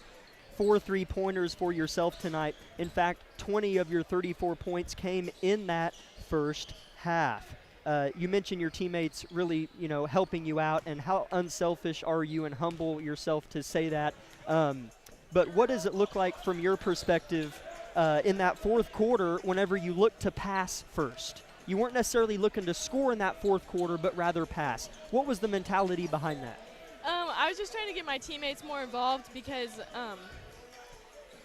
they just they just deserve it. They were assisting me all game, and it was my turn, and My passes weren't great, I'm not going to lie. I had a lot of turnovers in the second half, but it's just we're working on it and we're clicking. We're a young team and we're kind of inexperienced. We don't have many returners from last year, but we're just improving every game, and I'm really proud of our team. As we had to wait a while to play tonight, as Fort Scott game was canceled and we were off this Tuesday, but then you go back before Chanute, Landry, we had Christmas break. So we played one game in what feels like a month. Yeah. So what has that process been like for you? I think we were all disappointed that we didn't get to play Fort Scott. We were ready for that, and we were excited. It was kind of just a long time coming to play. We talked about that before the game. Like, we were praying before the game, and someone said, we're just thankful to be able to play tonight because we haven't been able to play in 3 or 4 weeks. Absolutely. Coach Vollmer threw on the third headset sitting on the table. We'll make it a two-way interview. Coach, she asked to come be on the air, and she said she's nervous about it. But, hey, what'd you see from this senior sitting here tonight? Landry played her game. You know, she's been a long time coming. She's a fantastic basketball player, and I think she's to a place in her career where she just feels comfortable playing the game of basketball, and she let the game come to her, and she was feeling it. And, you know, we talked about that in the locker room before the game. If you're feeling it, you got the green light, and then as we miss and, you know, the game goes on, we make adjustments. And I don't think that yellow light really ever turned on for Landry. I thought she made great decisions. She was trying to facilitate and keep her teammates involved. We got to continue to finish shots. We talked about that a lot in the locker room, but Landry played a fantastic basketball game. She's truly coming to terms with being a leader and what her career means to her. So she had a great night. Hats off to Landry. As Landry, of course, quickly pivoted the conversation to what her teammates did and what they did for her to make her life easier. What did you see from those other girls in black tonight? You know, I think our effort was there. I think this group always plays hard. I don't think I ever have to address that. Our frustration lies in not making adjustments quickly enough and, you know, not being patient at times. You know, and I call it selfish, and it's not necessarily selfish, but it's selfish defending in that I want to get the steal instead of, like, make the trap and then go get the steal. And so I think we did a decent job of that tonight. Pittsburgh's playing really well. This is their third game this week. In my opinion, it's easier to play basketball when you played a ton than when you've sat for a while, and that's what we've done. And you know, we can't make excuses, and we gotta play. We gotta win. You know, when a target's on your back, and we played an okay basketball game tonight. We're gonna take a win any day of the week. So we played okay. We're gonna continue to get better. I'm being nitpicky right now. This is a great basketball team. Much improved. The English girl is phenomenal. She's going to be a force to be reckoned with in the upcoming months and then in the upcoming years. So not looking forward to guarding her for the upcoming 3 years after this. But hats off to us for a great win, and hats off to them for a great effort. We go from playing Chanute and tonight, 2 games in what feels like almost a month, to now, counting tonight, 4 games in about a week. With Burlington next week. So for both of you, Landry, we'll start quickly. Just what does the Burlington tournament look like? It's one game at a time, I get it, but different opponents and different foes that will be taken on. Yeah, we're really excited to play in Burlington. We've been talking about it for a week, which we didn't overlook Pittsburgh, but we've just been excited, and I'm ready to play 3 games in a week. It's a lot, but it's a good test to our team and who we are.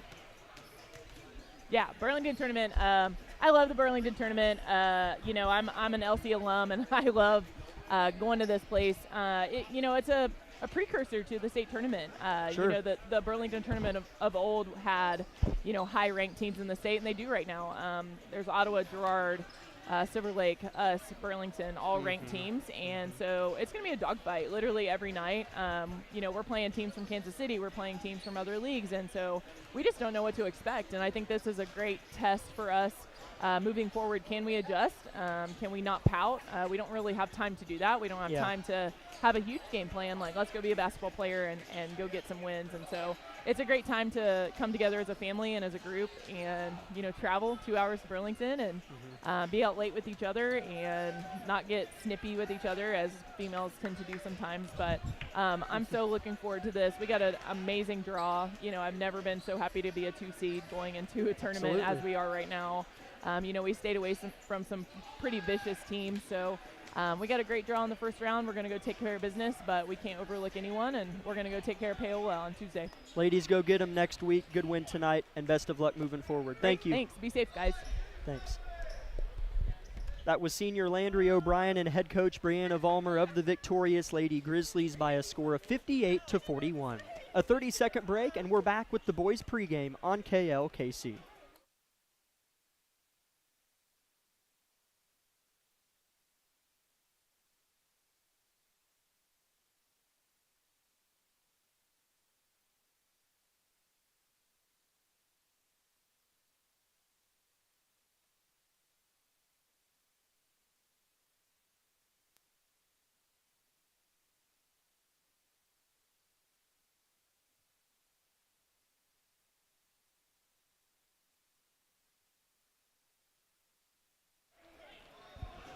Welcome in, Grizzly fans. This is the Tank Connection pregame show of Labette County Grizzly basketball. It's Labette County, it's Pittsburgh, and need I say more? Jack Leake along with Jack Leake and Lucas Hayward on the KLKC Sports YouTube live stream. Just 3 minutes until starters and tip-off here in Pittsburgh High School in Pittsburgh, Kansas. This is a Pittsburgh Dragon team that, if I'm not mistaken, is 1-2 in league play with a win by 1 point over Independence and losses to Coffeyville and Chanute. They lost Mason English. They lost, I forget how to pronounce the last name. A player last year came in from Arkansas, played well. Now he transferred out. So an oddly down Pittsburgh team, but I'm telling you right now, that doesn't mean a whole lot as far as being able to guarantee success. Pittsburgh always is talented. Seems like, and you know, any sport, anytime you go, you watch the other team warm up, and they look loose and athletic, and so it just kind of gets me juiced up. I feel like this will be a fun game. Competitive. We talked about this earlier, starting to, you know, we beat Independence, they lost Independence, but you really can throw all that out the window. So we'll see, you know, who's on fire tonight, who competes tonight, and it should be a good one. Before we move any further, I'd like to just make notice to everybody. The Lady NATO of Coffeyville beat Fort Scott 48-40 tonight. Goodness. So welcome Lady NATO to the top of the SEK. Fort Scott, Labette County, Coffeyville looking like it, moving forward into mid-January. Congrats to Coffeyville on that win tonight. Wow. But we'll move forward with the boys pregame. Again, I mean, obviously, just like the Lady Grizzlies, these Grizzly men are hungry to just compete, because that is what they do best, is compete, try, and give their best. And they've been waiting a while to do that, and I'm sure Coach Argebright's practices have been juiced and turned up so that the relation from practice, or the transition from practice to the game, isn't one of rust and sluggishness, but it's rather as seamless as can be. Yeah, that's the goal for any coach, to try to replicate what it's like to play. Boy, it's tough to do, but Argebright's probably as good as any of them at it. So, and just like our girls, it's been about a month since we've played more than one ball game, so we're fired up. I think Dylan Johnson's still out, right? So yes. We're a little bit shallow, but we proved a couple weeks ago when we didn't have Dylan or Nolan that we can go to the bench and win ball games. The national anthem will be played again before the starters are named for the boys contest. We will step aside for 2 minutes and come back with the starters and tip-off.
Starters are in for both teams. We'll start with Labette County here tonight and go down in order. Starters for Labette County, number 4, a 5'8" junior guard, Kagan Bates. Number 5, a 6-foot-tall sophomore, Nolan Nash. Number 23, a 5'10" senior, Briggs Knight. Number 24, a 6'1" junior forward, Barrett Heston. And number 50, a 6'3" sophomore center, Tucker Rush. Starting for Pittsburgh here tonight is going to be number 1, a 6'2" junior, Danny Durden. He can jump out of the gym. Number 4, a 5'9" junior, Keandre Logan. Number 23, a 6-foot-tall senior, Nate Mitchell. Number 24, a 6'3" senior, TJ Wesley. Might recognize those two names from previous years. And number 30, a 5'9" sophomore, Jamarcus Davis. So again, for Labette County tonight, it's Bates, Nash, Knight, Heston, and Rush. Head coach for Labette County, Bradley Argerbright, assisted by Brian Tucker and Davey Brown. And for Pittsburgh, it's Coach Jordan Woods, assisted by Gavin Pitlawani, Kylie Rolfs, and Matt Butler. Pittsburgh in league play has a win over Fort Scott, 2 losses to Coffeyville and Chanute, and another win over Independence.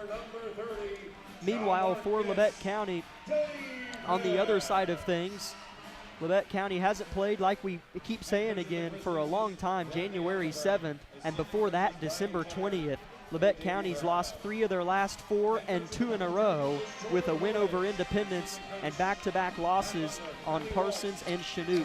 So Labette County looking to go 2-2 in the league with a win tonight, and Pittsburgh looking to continue their success off of a win.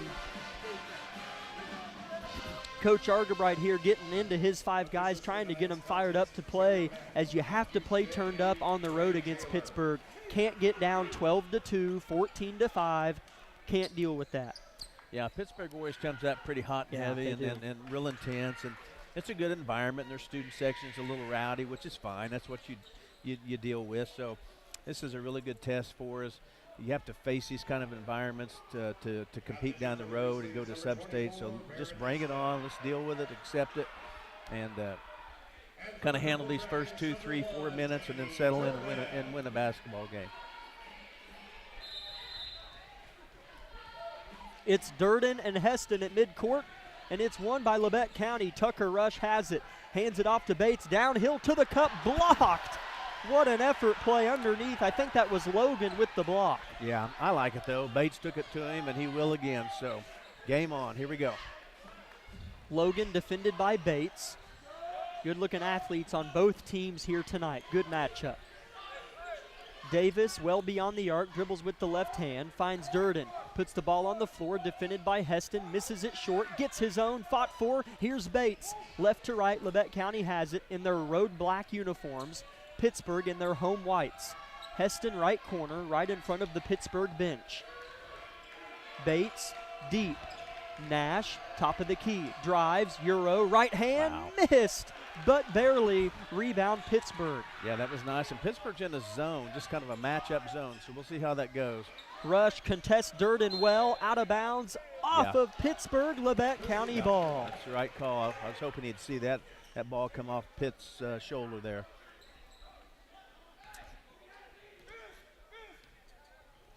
If I'm not mistaken, Labette County looking for their first win against Pittsburgh under Coach Argerbright. It would be a sweet way to start that streak here on the road in Dragon territory. Ball poked out here. It'll stay with Labette County. 0-0 the score, a minute into the game. Ball goes into Heston in the corner. Harassed by the student section, pounds it, drives it, fader, blocked, no foul, and 2 free throws for Heston coming up. Yeah, and picking up on that. They were in a man that possession, so just continue to watch what Pittsburgh's up to here defensively, because they were definitely in a zone on the first possession and man-to-man there. So see if Heston can sink this first shot. Labette County coming off of a pretty poor performance at Chanute a couple weeks ago. Heston misses the first free throw.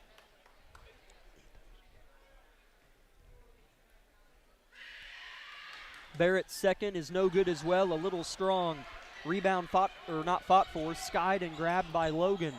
Still 0-0. Logan to drive, adjust, defended by Bates, gives it up, layup, good for Wesley. Yeah, big, strong guy right there, 24, and just battled inside, got the layup. We'll have to deal with that tonight. Kagan Bates picks it up in the short corner. Coach Woods wanted to travel, doesn't get it. Entry pass intercepted by Pitt. Little turned up, little sloppy that possession. We need to settle in here and get a stop, kind of get our feet under us here. Davis, right wing, whips it inside. An effort is missed, but a foul called, and 2 free throws for Mitchell coming up. Some good football players for Pittsburgh are on the floor, what do you know, but so for us as well. Yeah, and Pittsburgh seems to be a real physical, quick team that wants to get it inside, of course, and I don't know, we'll see what we do defensively to stop that. First free throw for Mitchell is good, 3-0 Pittsburgh. 6 minutes to play in the first quarter.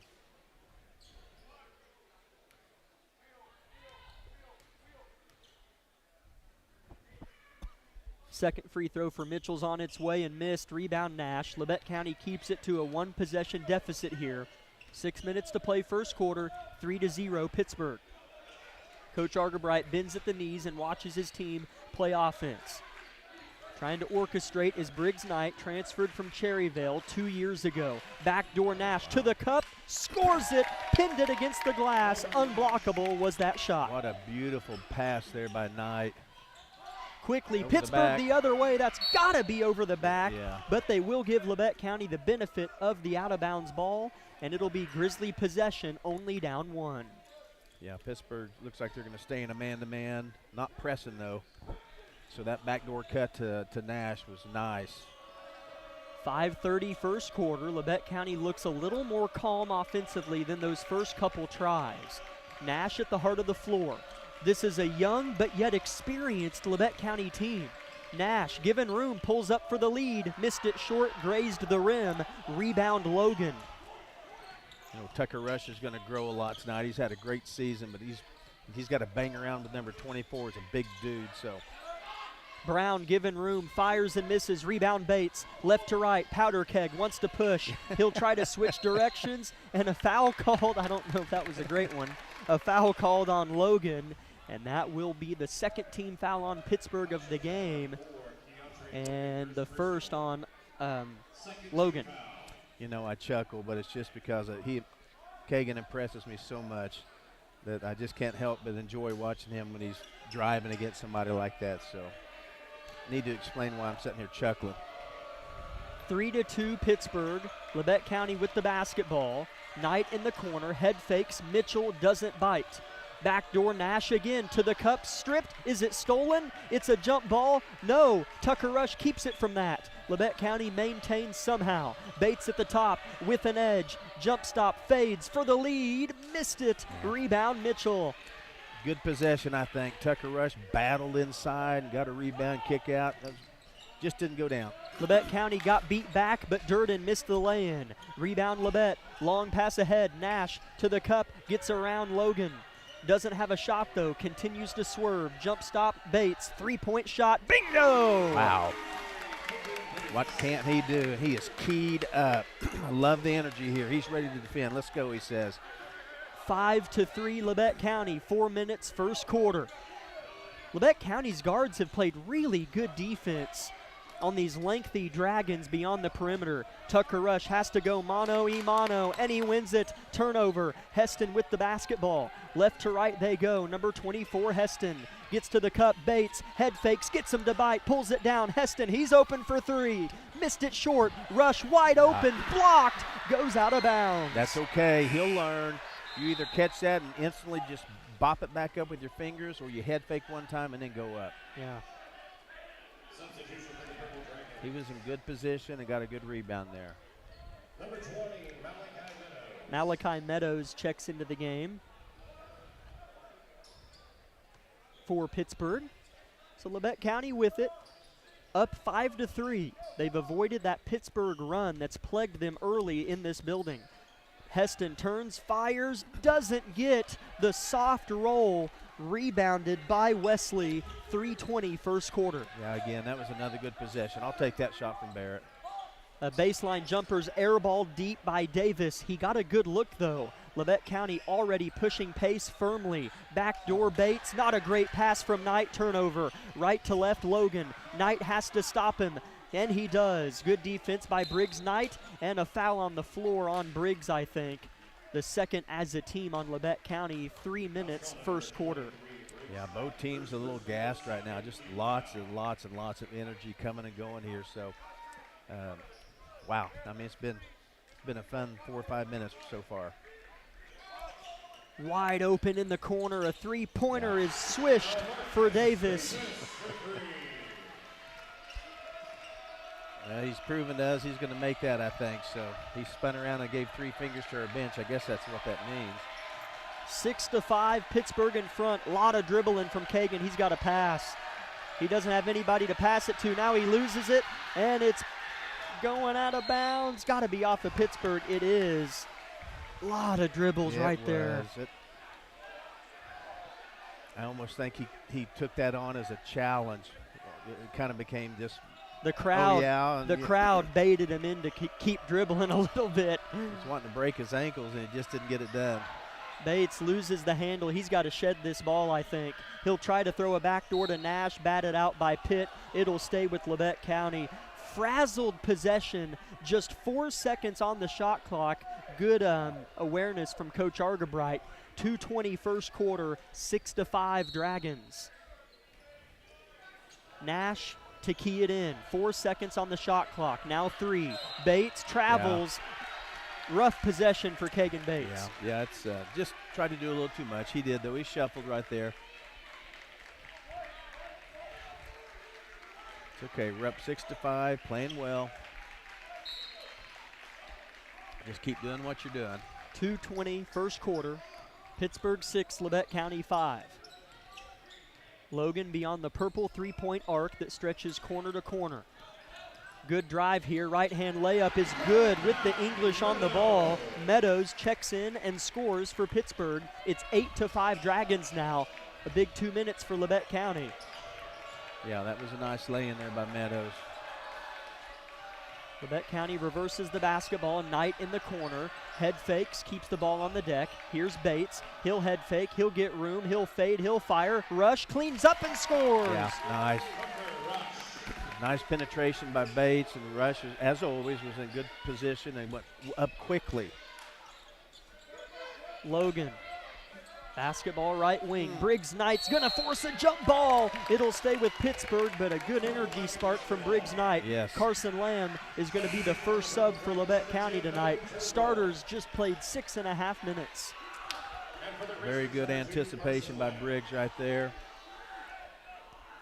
And this is a team, I think, if we can kind of not hang around, but just keep like we're keeping, I can see frustration setting in on Pittsburgh, actually. A little bit of tension. Good ball movement for Pittsburgh here, and a three-pointer swished from the other side from Davis. He airballed a short corner jumper and now has swished back-to-back threes from opposing corners. Yeah, it looks like we're going to have to not leave him open. 11-7 Pittsburgh, 60 seconds, first quarter.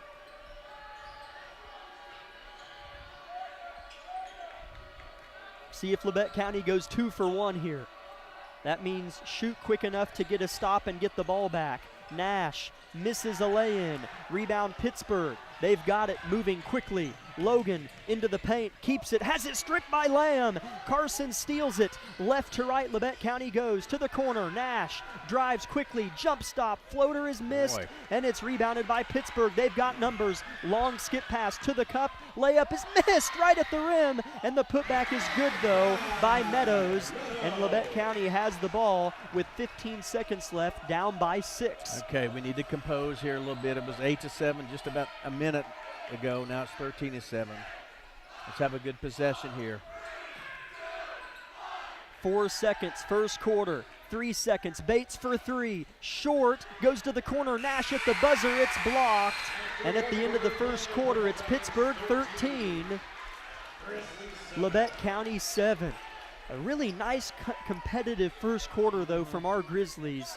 Very well composed, and it's obvious what their mission is here tonight.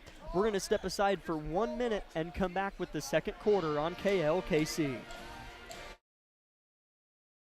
My name is Bria and I'm a pharmacist at Bowen Pharmacy. I'm here today to tell you about one of our patient programs, Meds to Beds. Bowen Pharmacy South is located in the medical office building at Labette Health. Our staff works closely with the doctors, nurses, and social care workers to ensure that your transition out of the hospital is an easier and more convenient experience for you and your loved ones. If you are having inpatient or outpatient surgery, we will get your medications directly from your doctor and deliver them right to your hospital bed. If you are having a baby, we will get your medications or anything else that you may need to get your family home without the hassle of making several stops along the way. Whether you're here for a few hours or a few days, we are here at Bowen Pharmacy and Bowen Pharmacy South to help get you well without any interruption in transition of care. Just ask for Meds to Beds. At Bowen Pharmacy and Bowen Pharmacy South, we are here for you today and we are here for you tomorrow.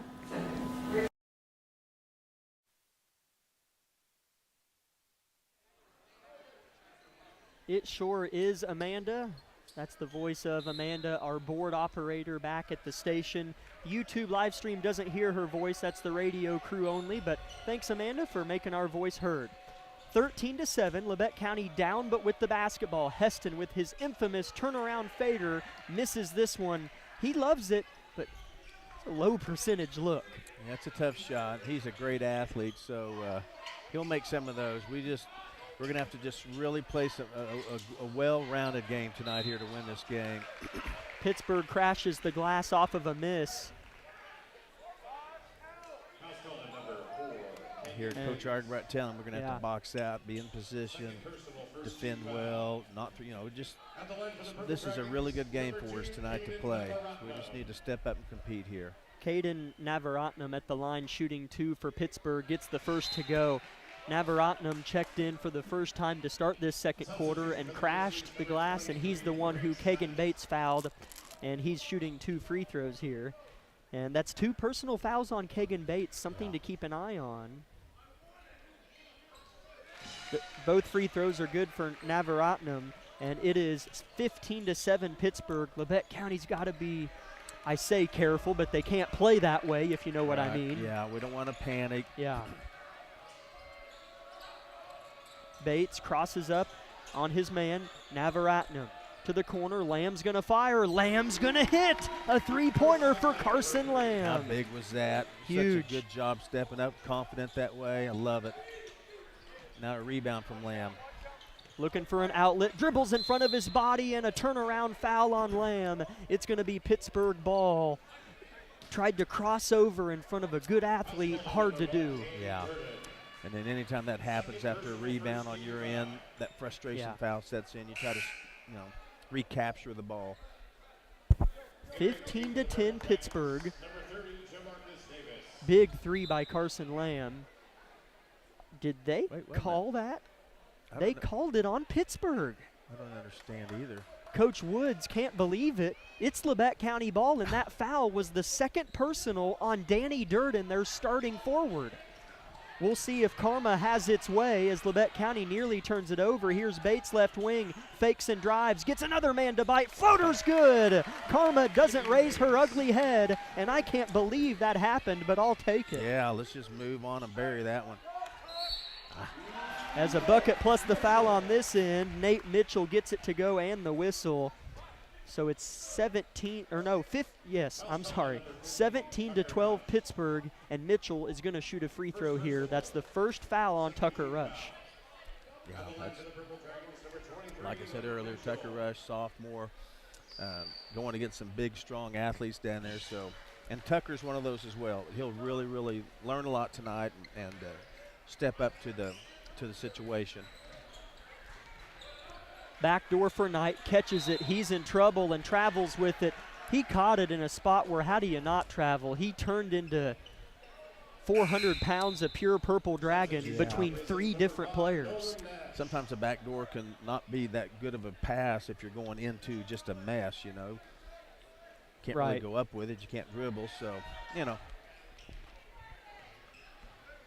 6:20 first half. Labette County 12, Pittsburgh 18. Pittsburgh working around the Labette County zone, calling for it, looking for his third three. Missed it, but barely. Heston contests Mitchell. Here's Bates with the board. I'm curious if Argervite's going to stay with that. We played zone that time. Going to make them beat us from the outside maybe instead of getting the inside shots. Nolan Nash crosses up. Logan, his defender. Lamb in the corner. Head fakes on a three. He made one from the other corner a little bit ago. 14 seconds on the shot clock. Heston, backdoor Bates. Floater is going to be good. He can, yeah, just good pass. Kagan Bates, awesome. Awesome position, great shot. 18-14. Labette County hanging. 5:30 first half. Navaratnam looking to go in. Tucker Rush has good defense, but Mitchell dribbles off his foot. Here's Lamb. Left to right, unguarded. He'll pull it from deep. Missed it strong. Rebound tipped about. It goes to Navaratnam. Long pass. Bates pokes it out of the hands of TJ Wesley, who would have probably turned around and tomahawk dunked it, but Kagan Bates poked it out of his hands. The disruptor, wherever he's at, he just spins it up. You know, it's never easy when he's in the area. TJ Wesley is 6'3", and I don't know how many pounds, but such a good build for Wesley. And Kagan Bates poked it out of his grasp at the peak of the catch. Tucker. And on the inbounds here, I think Tucker just picked up his second personal. 5:10 left in the first half. Briggs Knight is going to check in probably for Tucker, and Labette County just got a lot smaller. Yeah. Which, again, if he stays in that zone, I like that. It just Pittsburgh goes right at it, and Heston is no match for Mitchell, and he scores it. Mitchell up to 6 points, and so is Pittsburgh's lead. Pittsburgh stays in that man defense, and they do a good job. They really defend well. Backdoor intercepted by Navaratnam. Right to left, Logan with it. Coach Argerbright surveys his bench, potentially looking for some size. They're going to look to go inside again. Shirley to Mitchell. They throw into the zone, back out. Navaratnam for three. Missed it. Rebound. Good one by Carson Lamb. Long pass to Knight, left to right. 4:30 first half. Labette down 6. Knight with the skip. Nash in the corner. Gets by two people. Blocked at the top by Logan. Good play. Yeah, it was. That's a charge. And a charge is called on Navaratnam. That'll be the second team foul on Pittsburgh. Briggs Knight was the one that took the charge, and just the first on the Pittsburgh bench player. And TJ Wesley checks out. Checking in is Malachi Meadows. I feel like we do such a good job. I don't see other teams taking as many charges as we do. So that's something obviously Coach Argerbright takes a lot of pride in practicing and working on. We do it a lot. 4 minutes, second quarter. Labette County down by 6 points. Tucker Rush on the bench. Well-read pass. Logan intercepts it right to left. Blocked by Lamb, but the cleanup crew, the shot's good, but they wave off that shot and call a foul on Carson Lamb, which, to be honest, is a good whistle. Yeah. But they're going to call 2 shots here, as they should. It was on the shot. So the ref underneath didn't call it, who was 3 foot from the play, but the ref out by the, Argerbright's questioning that, which I'm with you, though. I mean, I don't want Carson to get in foul trouble, but I'd rather him shoot free throws than get the obvious easy layup. Yeah. Logan makes the first free throw, though. Good play. Man, Carson Lamb is an athlete. Yeah. Camden Good checks in for Barrett Heston for Labette County. The 5 on the floor is Nash, Knight, Good, Lamb, and Bates. Logan, his second free throw is up and missed. Rebound Good, so as a mathematician would say, the foul was worth it. 21-14, a football score in Pittsburgh. Dragons in front, 3:50 until halftime. Labette's got to find a way to score some points. Knight spins into traffic and scores in traffic. What a play by Briggs Knight. That was really, really well done by Briggs. I'd like to see him turn loose like that more often. Very well played. Only down 5 with Rush and Heston on the bench. A 2-3 zone for Labette. Good closes out on the ball. Pittsburgh looking to punch a hole in the zone. They move it well. Left wing, he's hit 2 threes. It's Davis. He doesn't get a look off here. 15 seconds on the shot clock. Logan dribbles into a double team, leans into a floater, misses, but he's fouled. I really like this zone we're running. It seems more comfortable for us. We're not scrambling all over the floor trying to defend these big athletes. They're going to make some threes, but we're going to make them earn this game. That's the first personal on Camden Good, but more importantly, the 5th team foul on Labette County, which means 2 free throws for Pittsburgh every foul until halftime. And Logan makes the first of 2. TJ Wesley comes back in for Navaratnam. Second free throw for Logan is on its way and no good. Okay. Rebound Carson Lamb. The lead stays at 6 for Pitt. Guess we can trade 2 for 1 every possession. 3 minutes until halftime. Nash pivots at the left elbow. Dishes to Knight. Head of steam. He scored on the last possession, but he'll have to pull back. Defended by Mitchell. Kagan Bates given about 3 feet of room. 3 seconds in the lane on Camden Good. Turnover Labette County. Barrett Heston's going to check in here. And let's see who he gets. He's going to pull Camden Good.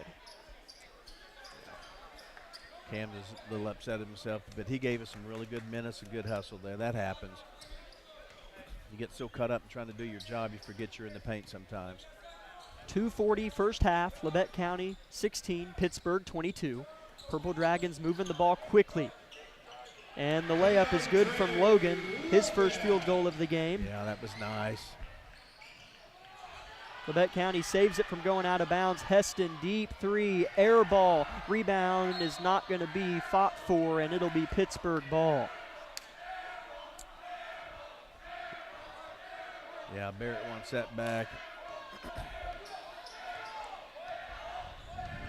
Kagan Bates shouts at his teammates, trying to egg on his team. They need a few stops to close out the half.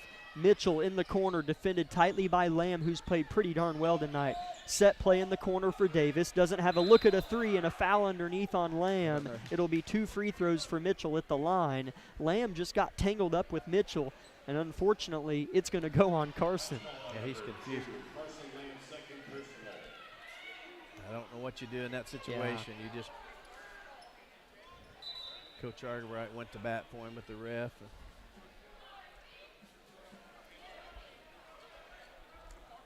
I guess, they're wiping sweat up, trying to figure out what was going on there. 24-16 the score, 2 minutes until half. Have we had a stoppage of play other than the end of the first quarter? This game, I feel like, has buzzed by. It has. I don't know if we've taken a break other than spun up, with a lot of energy, a lot of action. First free throw for Mitchell of 2 is a pure swish. Mitchell's been a lot for Labette County to handle, especially with Tucker Rush on the bench. Mitchell up to 7 points, looking for number 8 right here. And his second free throw is good, and Mitchell puts the final snowball on top of the snowman to make it 8 points for himself. A 10-point Pittsburgh lead, 2 minutes first half. Feels pivotal, Dad, these final 2 minutes. Yeah, it is. And we could sure use just a good possession, actually, and obviously a bucket. Kagan Bates snatches back on his defender, throws to Heston, one-on-one with Mitchell, turnaround Jay, down and out, rebounded by Wesley. Pittsburgh's got it. Yeah, really have to defend here. I mean, if we give up a score, we do, but we really need to buckle down this next minute and a half. We need to win the next minute and a half. Yes. If Labette County does that, it would be just a single-digit lead for Pittsburgh, but they have to do that first. Here we go. A 2-3 zone for Labette. A long possession for Pittsburgh. Down under 8 seconds in the shot clock. Minute 10 first half. Pittsburgh by 10. Davis in the corner for 3. Air ball. Shot clock should keep going. It doesn't matter. Heston left to right off the rebound. Dribbles into 2 Purple Dragons. Doesn't see Nash. Now he does. Bates at the top. Head fakes. Good look. Lamb, one more. Knight in the corner for 3. Missed it off the glass. Heston meets Wesley at the summit, and it's out of bounds off of Wesley. It'll stay with Labette. Good eye from the official. I agree. Yep, that's our ball, and that's a good call. Tucker Rush on the bench with 2 personal fouls. Has been for 4 minutes now, maybe 5. 51 seconds left in the first half, and a foul on Davis as Lamb hit the deck and slid a few feet on the slick hardwood. And that'll be 3 team fouls on Pittsburgh and the first on Davis. I think that was a foul, and I think Arterbright chewing on that ref a minute ago helped get that call. Nash to inbound, has to find somebody. Turnover, Labette County. Arterbright doesn't like it. Who would? We can't do that. Not against this team. You cannot do that. Especially if they bury one here. Logan at the top, eyes down the Grizzly zone that they stay in. Running baseline is Meadows. Off the bench, Meadows has a few points. Should have been a travel on Navaratnam. Slid and hit the deck, no whistle. Meanwhile, a jump ball is called, and it'll stay with Pittsburgh as they didn't reset the shot clock in the girls' game, so it shouldn't reset here. It's at 9 seconds, the shot clock. The game clock is at 23 seconds. Labette needs a stop here, and a score would just be even better. Logan to inbound. Lamb hits the deck again. Mitchell down to 5 seconds. Meadows drives with 4, misses the lay-in. Long tip goes to Navaratnam. Logan off the carom. Missed it. Rebound Bates, and a foul going the other way with 11 seconds on the clock. That's just the 4th team foul on Pittsburgh. So 1 more, and Labette County is shooting free throws. So 11 seconds, plenty of time here. Ball goes in. Labette County down 10, 8 seconds till half. Down to 7. Bates, we got to go. Down to 4. Nash sets a screen. No one's there. 2 seconds. Here's Heston. 1 second. Rough possession at halftime. Pittsburgh 26, Labette County 16. We'll step aside for 4 minutes and come back with the Eye Care Associates of Parsons halftime show.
Welcome in, Grizzly fans, to the Eye Care Associates of Parsons halftime show.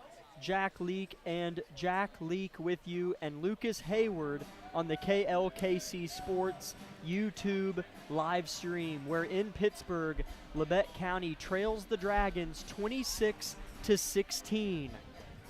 Labette County, for much of the second quarter, was without Tucker Rush, who helped defensively on some of Pittsburgh's bigs underneath. But Labette County had more points in the second quarter than the first quarter, only by 2 points, but that's getting a little bit picky as far as talking points. But Labette County just struggled to score, and as time went on, Pittsburgh's bigs were harder for them to handle as that first half kept going. Yeah, they, Pittsburgh, I'll say this, defends really well. We had to work for pretty much every shot we got. But I did like the transition to the zone. We'll see what Coach Argerbright decides to do, but it seems like in the zone, it's just a whole lot less tracking for us to do, chasing those athletes all over the floor, matching up. And it seems like oftentimes, too, in the zone, you can stay away from fouling quite as much because you're not just matching up one-on-one all over the floor. And, maybe we'll see what Pittsburgh can do from outside and maybe shut down some of that inside presence. Other than that, we just need to continue to try to get good possessions on our end and not be rushed and, make a few shots here and just kind of creep back into this game. As Pittsburgh, I don't know exactly. They always do something fun at halftime. I'm not sure what this game is they're playing, but one of their admin, oh my goodness, one of their administrators is just throwing the ball to kids that are walking around by the court. And the last two kids that are no older than 12, 11, just buried deep threes. It's kind of fun what they're doing. I don't know what's going on exactly as far as a reward, but he's just throwing the ball to these kids who are shooting threes, and two of them were swished. Oh, yeah, my. There's an air ball. Yeah, and they're shooting, like you said, from out of bounds. Yeah, deep threes. But anyway, it's kind of fun to watch here during halftime. We'll go ahead and get into halftime stats for you. Pittsburgh had 6 different Dragons score the ball. Leading the way is Nate Mitchell with 8. Davis had 6. Meadows and Logan had 4. And Nevertum and Wesley each had 2. For Labette County, 4 different scorers in black for Coach Argerbright's squad. Kagan Bates had 7. Carson Lamb had 3. Nolan Nash and Briggs Knight each had 2. And Tucker Rush also had 2 as well. So 5 different scores for Labette County and 6 for Pittsburgh. 26-16 is your halftime score. Pittsburgh scored 13 in both quarters in that first half, while Labette County scored 7 in the first and 9 in the second. I think, defensively, you're on pace to hold Pittsburgh to around 50 points, which is actually not too far off where Coach Argerbright wants to be, let alone against a Pittsburgh squad. However, Labette County's only on track to score about 30, which won't win you a game this year. No. So on the offensive end, just got to find a way to take efficient shots and trust that over time they'll tally up. Yeah, I think so. Just working the ball around and trying to at least get a good look if it's outside, not contested. And it seems like we got a couple of times we've gotten, some backdoor looks inside against them. And so, again, just we can't panic. We're down 10. Just try to win each possession one at a time and just slowly work ourselves. If we could be within 5 or so going into the fourth quarters, just look at it that way. Let's just try to improve 4 points or so this quarter, 4 or 5. That looks a little different than saying, we're down 10 and kind of thing. So, still got a whole half to play here. Minute 30 until the second half begins. Again, stay tuned. As part of the post-game show, we'll break down the Burlington bracket as that is set. The girls play Tuesday at 3:30 in Burlington Middle School against Paola, and Labette County plays on Tuesday as well. They actually got the 8:15 slot. So, again, Stay tuned for those further details. It'll be a late night on Tuesday for us and Coach Argerbright's team, but we'll run down the bracket in the post-game show. Let's take one more 1-minute break and come back with the second half. This has been the Eye Care Associates halftime show.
Welcome in, Grizzly fans, to the start of the third quarter. Labette County trails Pittsburgh by 10 to start the second half of play, and Barrett Heston almost gets us off to a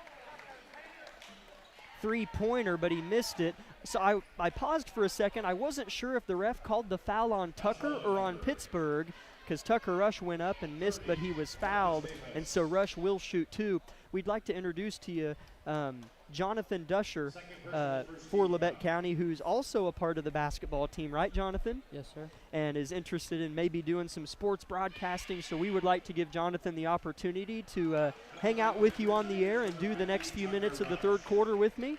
And happy to have you with me, Jonathan, as Pittsburgh is actually the first place where I sat in on a broadcast with Jonathan Wilhoff, who used to be the voice of the Grizzlies, as Tucker misses both of these free throws. So I'm happy to have you join me in Pittsburgh for your first time. Thanks for having me. Absolutely. Tucker misses both those free throws, so Labette County's deficit stays at 10. Pittsburgh has the ball for the first time this half. Labette County just couldn't quite score offensively, Jonathan, in that first half. Only 16 points isn't going to be enough, but a good start here on both ends as we have a turnover, Pittsburgh. I think our best half is always the second half. Under Coach Argebright, it typically is. Make those runs, force some timeouts, and get back in it. We always seem to turn it up. Yes, they do, especially when they're down, unfortunately, but yet it's a good thing. 26-16, Labette County trails Pittsburgh, 7 minutes, third quarter. Bates well beyond the purple arc. Heston at the top, head fakes and drives, pulls up with an awkward floater that misses. There's Tucker. Oh, he missed. Gets his own and is fouled, and he'll shoot two more. Or is it on the floor? Oh, it's on the floor.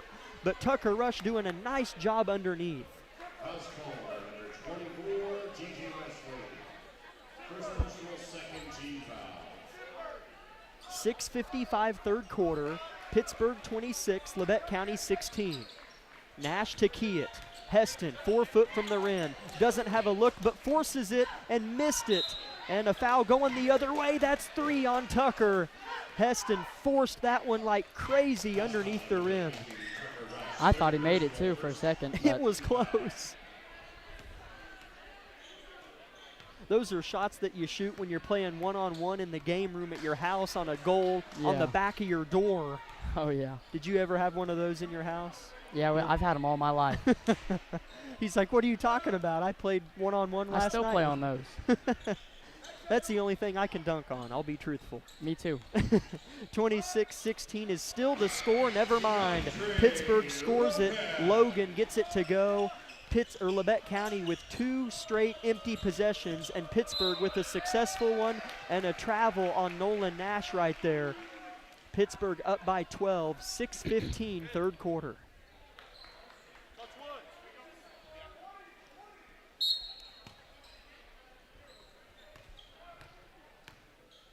Tucker Rush, while you were gone, his dad threw back on the headset to listen in a little bit. Tucker picked up his 3rd personal foul. Underneath the rim, working for a rebound. Here's Pittsburgh at the rim. Tucker lets him go so he doesn't foul, and it works. Logan misses the layup. Pittsburgh applies some pressure, but Labette County breaks. Bates pushes pace. Nash, good seal by Tucker. Pass intercepted, though. Mitchell with the basketball. Labette County with 4 straight empty possessions. Yeah, if we're wanting to get back in this game, we're going to need to convert those. Without question, especially when Pittsburgh doesn't score. Wesley from the free throw line banks it in, and Pittsburgh goes up 14.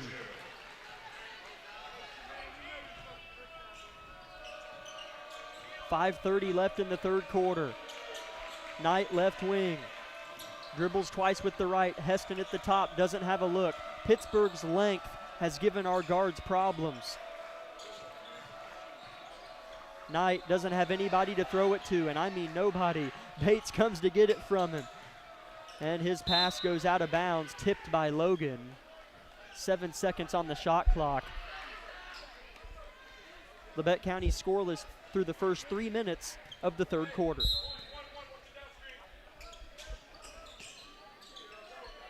Where's the scoring going to come from? Down to 2 seconds. Heston near travel, throws it to nobody. Turnover, Labette County. Darn it. Couldn't start this way, Jonathan. Yeah, we're due. I think we'll score here soon. We just got to hold them. Got to keep playing defense and somehow convert. Down by 14. It was going to go one way, and it couldn't go Pitts, but it has so far. Dragons looking for more. They smell blood in the water. Corner three on its way. Almost banked in, actually. Rebound Heston. Here we go. Labette County. Bates right to left. Stutters and drives. Shape shifts and misses one of his infamous hang time layups. Nearly saves it. He does. What a steal. Kagan Bates. Here's Nash from the free throw line. Bricks it. Rebound Wesley. What a play by Kagan, though. Man, he is athletic, and he never does not hustle. I tell you what. A safety on the football team makes plays like that. On Friday nights as well, intercepting passes. Labette County scoreless through 4 minutes, third quarter. Logan misses the layup. Easy putback for Mitchell, though, and it's hurting now for Labette County. I don't feel like it's a whole lot, Jonathan, of what Pittsburgh has done, rather what Labette County hasn't done. Yeah, I think you'd be right about that one. Rush looks for Knight on the back door, a little delayed on the pass. Heston finds himself with it in the corner, misses a three. Heston saves it into Knight. Labette County saving balls from going out somehow. 3:30 left in the third. Knight has his three blocked by Durden. Rebound Pittsburgh. I feel like the effort's there, just the buckets ain't falling. 3:20 third quarter. Logan for three, buries it, and it's blown open for Pittsburgh here tonight. A steal. I wrote down the three-pointer and a steal for Pittsburgh, but a travel called on Durden. Pittsburgh up by 19. Coach Argabright watches on. For the Purple Dragons, number 20, Malachi Meadows.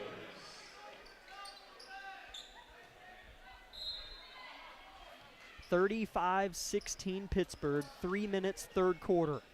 It's been 9-0 Pittsburgh this quarter. Really the defense, holding Pittsburgh to 9 nearing the end of the third quarter isn't a horrible thing, but we needed to be up at 12 or 14 by now. Yeah. Bates is going to fire a deep one, down and out. Rebound Wesley. Man, we just cannot get any buckets to fall.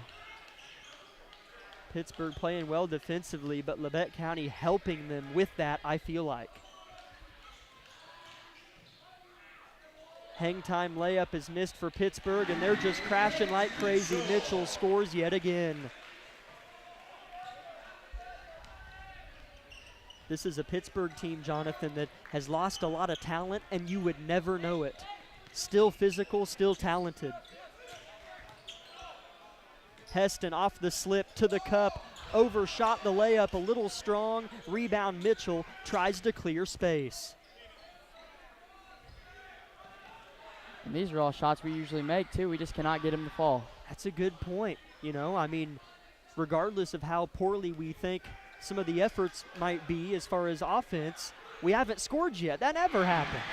Three-pointer on the other end for Davis, his third of the night. Oh, boy.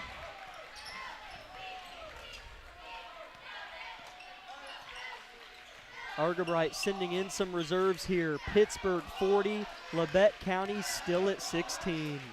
Backdoor Nash to the cup, tries to find Tucker, who scores plus the foul. Good look there.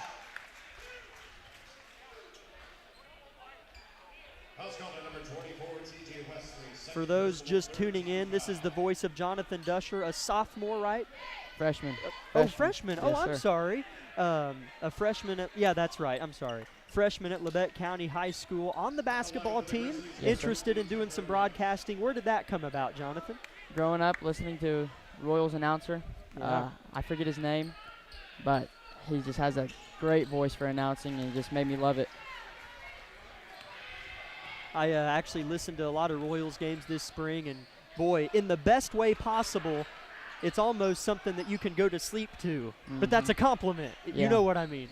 He has a great voice. Yes, he does. Three-pointer missed on the other end for Pittsburgh. Well, Jonathan, we're glad to have you with us. 40-19, Pittsburgh's really blown off the lid here. Maddox Dewey, Colton Wild, Jet Stig all in the game. And Colton Wild bangs home a 3 for Labette County. We needed that one big time.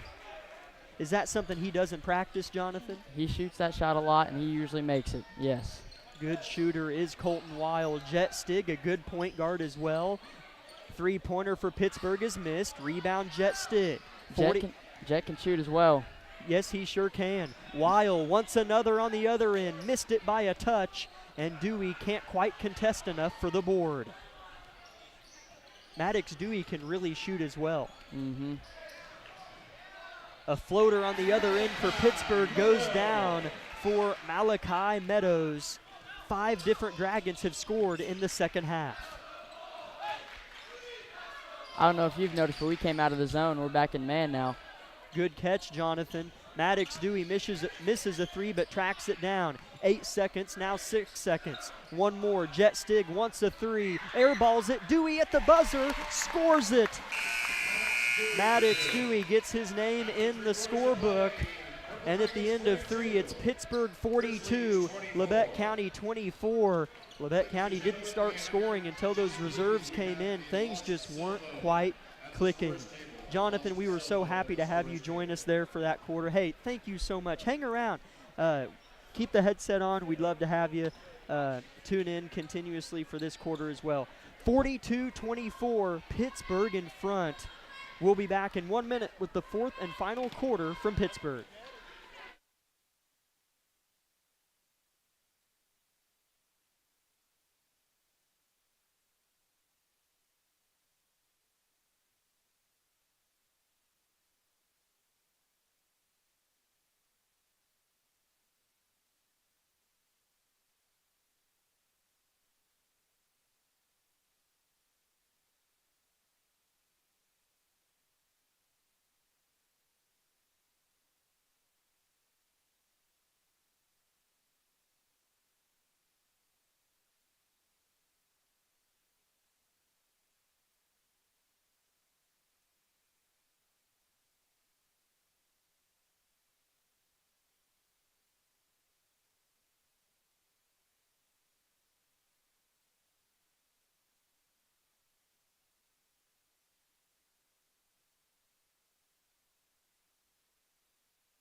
Labette County 24, Pittsburgh 42 to start the 4th quarter. Nate Mitchell misses a layup.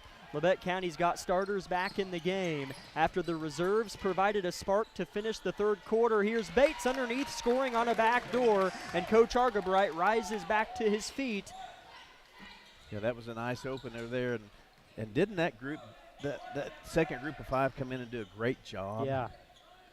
I mean, they played loose and good, and that just really gave us a lift.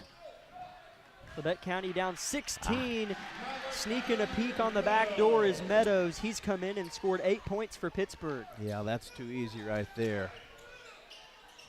Labette County looks inside for Rush. It's saved by Wesley. What an effort by the big fella. Yeah, he got quick, light on his feet, kept the ball in play that time. So let's just keep the pressure dialed up and see if we can't get a good defense here. 6:50 left in the game, 44-26 Pittsburgh. It was only a 12-point deficit at halftime. An open 3 in the corner is swished for Nate Mitchell. Sometimes when it rains, it pours. You know, they're feeling it, and shots are just going in for them. Bates' pass to Knight nearly intercepted, but Labette County will keep on the ball going out off of Pittsburgh. Labette County down 21 with the basketball. Nolan Nash gets to the cup and misses the layup, ran around 90% of the rim and decided it didn't want to go down. And that was such a nice move by Nolan. Here's some quick hands by Kagan Bates, of course, to disrupt that. Got a whistle. Oh, okay, timeout. Timeout, Pittsburgh. We'll keep it here and thank our sponsors. Really haven't had many opportunities to do that. That's only one of the very few timeouts that's been called by either one of these head coaches.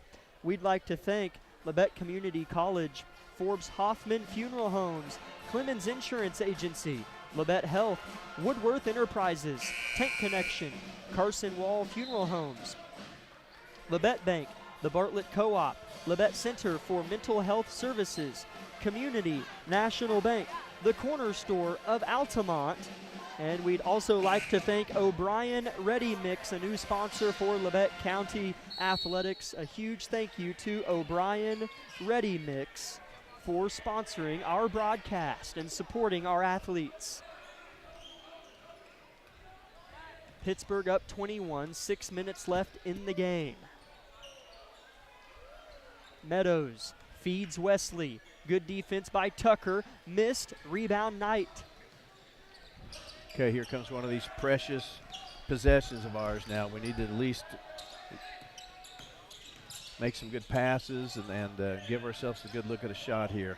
A little bit of a fumble here on the handoff from Nash to Heston, and the jump ball will stay with Labette County. Yeah, just a little congested down low. So, and again, got to credit Pittsburgh too. That they played good defense. They're everywhere. So they've played well tonight as well. Heston working on Wesley. Doesn't have a shot. Throws to Bates. Well beyond the arc. 10 seconds on the shot clock. Travel called on Kagan. It feels like a lot of the times Labette County's first thought when any of our players catches it is to, how can I try to make a move on this guy, rather than kind of a pass, like a whip, whip, whip. It's more of a pass, dribble, then I'll pass, dribble, then I'll pass. Maybe so. Does that make sense at all? Yeah, well, shoot. As Wesley's going to score underneath. Just easy to guard our actions sometimes. I see what you're saying. Tucker Rush working hard. Heston's going to pull a three and swish it home. Barrett Heston scores for the first time tonight. There we go, though. That's what we need out of Barrett Heston. He's a good shooter. Kagan Bates has played really good, 100% effort defense all game long. Yeah, he always does. Always count on that. 15 seconds on the shot clock for Pittsburgh. Meadows gets downhill, blocked by Nash, out of bounds with 9 seconds on the shot clock. It's 49-29 Pittsburgh with 4:30 left in the game. And this is one of those deals. Of course, you never give up. You always think we can close this game out and get close and win. But either way, you just want to play your best till the buzzer sounds. Pittsburgh gets another bucket there underneath. 51-29 Dragons. As you said, when the game started, that Tucker was going to grow up a lot tonight. And it's not like we thought, or maybe he'd get horsed around as Briggs Knight knocks down a three. But just because I thought Tucker's honestly played pretty well tonight. Very well, yes. This is a different style, a big, strong team. So, yeah. And he's worked really, really hard inside. Logan's going to swerve and finish a pretty move with a layup that's good. Logan up to 11 points. Yeah, and again, if you're the Grizzlies, keep your head up, keep your energy going. Let's finish hard. Let's play to win. Just that whole mentality that trickles over to your next game. Good look here. Nolan Nash should have shot the three. That. Here's Rush underneath, trying to fight. No foul, but there's Bates finishing. Well. Where'd he come from? I have no idea. He just plays so hard. He's everywhere. Almost 3 minutes left in the game. 53-34 Pittsburgh. Three-pointer in the corner. Missed. 4 Grizzlies are there to rebound. Knight comes away with it. Briggs spins at the free throw line, but to his defender. Finds Bates, trying to think of what he wants to do. He'll drive, hang, fire, and miss. Try to get his own, but there's Wesley to muscle it away. Yeah, he's a little frustrated right now, but he's doing all he can. Just want him to keep his head about him and just keep playing hard like he does. He plays that way the whole game. Logan gets by a couple Grizzlies, misses at the rim. Heston hulks one away. What a pass. Rainbows to Bates at the cup. He'll finish it. Yeah, awesome job. Good pass, too, by Barrett. Here comes Pittsburgh, though. We need to hustle back. Kagan's got 13. Logan Nice. with a pass tipped by Briggs and stolen by Briggs. Labette County with numbers again. Nash to Bates. Baseline drive right back to Nolan. Pulls down the 3. And a whip pass to Rush, who's going to miss the layup. It would have been a nice assist for Nash to put in his cap. That was a good pass. Yes, it was. And, yeah, it's just one of those, they don't always all go in. So what a great possession that was. 53-36 Pittsburgh, minute 50 left. Meadows rotates the ball, Pittsburgh electing to burn. 8 seconds on the shot clock. Nevardum has to do something. Wesley off the pick and roll, misses the layup, and a foul going the other way on Meadows. First foul of the fourth quarter. Okay.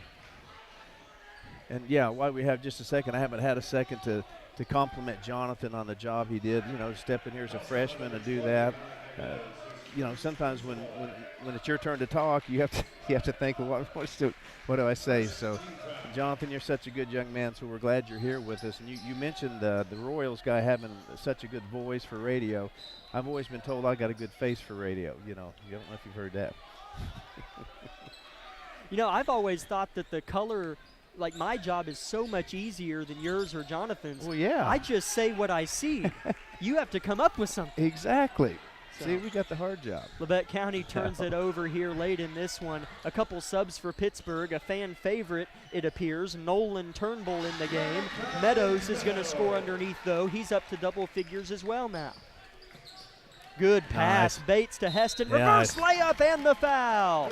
What a bounce pass with one hand from Kagan Bates to Barrett Heston. Yeah, and see, this is important.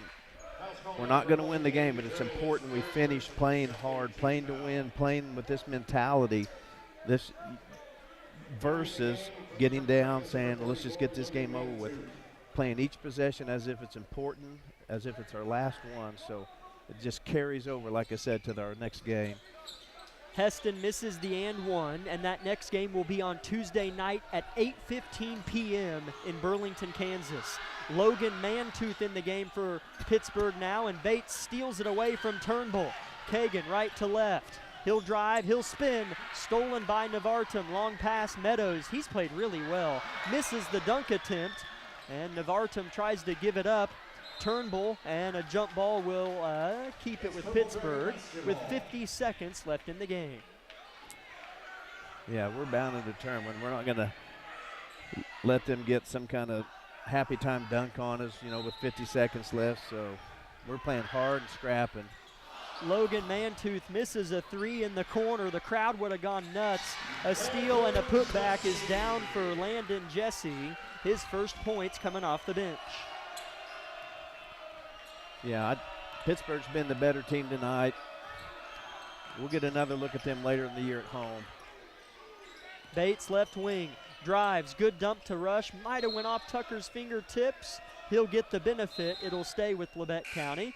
Checking in for the Purple Dragons. Substitution for the Purple Dragons. Let's see, is that 13? E.J. Iasa, and the three-pointer on the inbounds no good for Heston, and it'll stay with Labette County, tipped out by Mantooth. 20 seconds left in the game. Labette County's going to try to get back on track in a tournament that they won under Coach Argerbright a few years ago, the Burlington Invitational. Ball goes in for Labette to end this one. Heston hangs, fires, and misses. No whistle. Out of bounds. It'll stay with Labette County yet again. Kind of a rough and tumble possession there. Certainly was. Labette County will fall to 3-5 on the year after tonight's contest, and will have to wait a while before another league game. Heston misses a jumper, and with 6 seconds left, Mantooth gets a rebound in the book. Down to 2 seconds. They want Iasa to shoot it, and he barely missed it at the buzzer. Your final score from Pittsburgh, 57-38. It was all Pittsburgh in that second half. We'll step aside for 3 minutes and come back with the Bowen Pharmacy postgame show here on KLKC.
Welcome in, Grizzly fans, to the Bowen Pharmacy post-game show of Labette County Grizzly basketball. Took one on the chin tonight in that second half in particular, 57-38 here tonight, and one in which hurts more than in years past because I feel like this is a Pittsburgh team we can hang with on a given night, and tonight wasn't that night, and I think that's why it hurts, because it feels like this is one of those Pittsburgh teams we can get.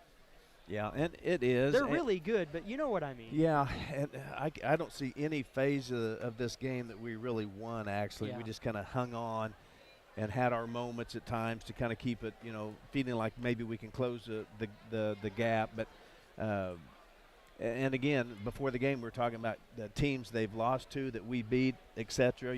So on paper it looks like this should just be a real good matchup. Tonight it really wasn't. Pittsburgh was the better team and certainly closed out the second half that way. So, hey, we're okay, and we'll get, like I said, we'll get another look at this team, I think, down the road in February at home, and so we just need to look up to our Burlington tournament and play well there.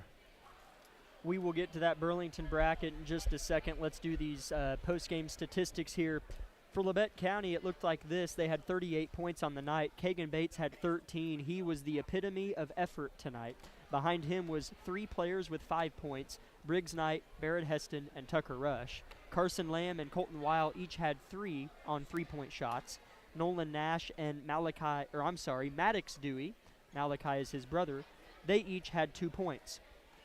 For Pittsburgh, 6 different scores, but it came in bunches. Mitchell had 15, Logan had 11, Meadows had 10, Davis had 9, Wesley had 8, and Navartum had 2. At halftime, the score was 16-26. Labette County only trailed by 10. And in the second half, it was all Pittsburgh. Dragons won the third quarter 16-8. And in the fourth quarter, Labette County won it 14-13. Final score 57-38. I think I'm off by a point or something, but close enough. Labette County took one on the chin against a much better team tonight, 57-38. Hopefully things look a little different, like you said, when they come to our place. So moving forward for a 3-5 Labette County team, as I suppose the positive, as far as a loss tonight, that doesn't hurt your seeding in Burlington, because that bracket was already set earlier this week. Labette County will open play on Tuesday night in the Burlington Middle School at 8:15 p.m. against Silver Lake, the 3 seed. Of course, Labette County gets the late game. Not complaining, but I suppose that's kind of what I'm doing. So Silver Lake, a good team up from that area, always has a good Burlington tournament. So the 6 seed versus the 3 seed, Labette County at 8:15 in the middle school on Tuesday night, taking on Silver Lake. They will play the winner or loser of number 2 seed Burlington, the hosting team of the tournament, and number 7 seed the Trojans of Girard, who are new to the tournament this year. So exciting to see a festive Burlington bracket. Again, the girls play at 3:30 on Tuesday.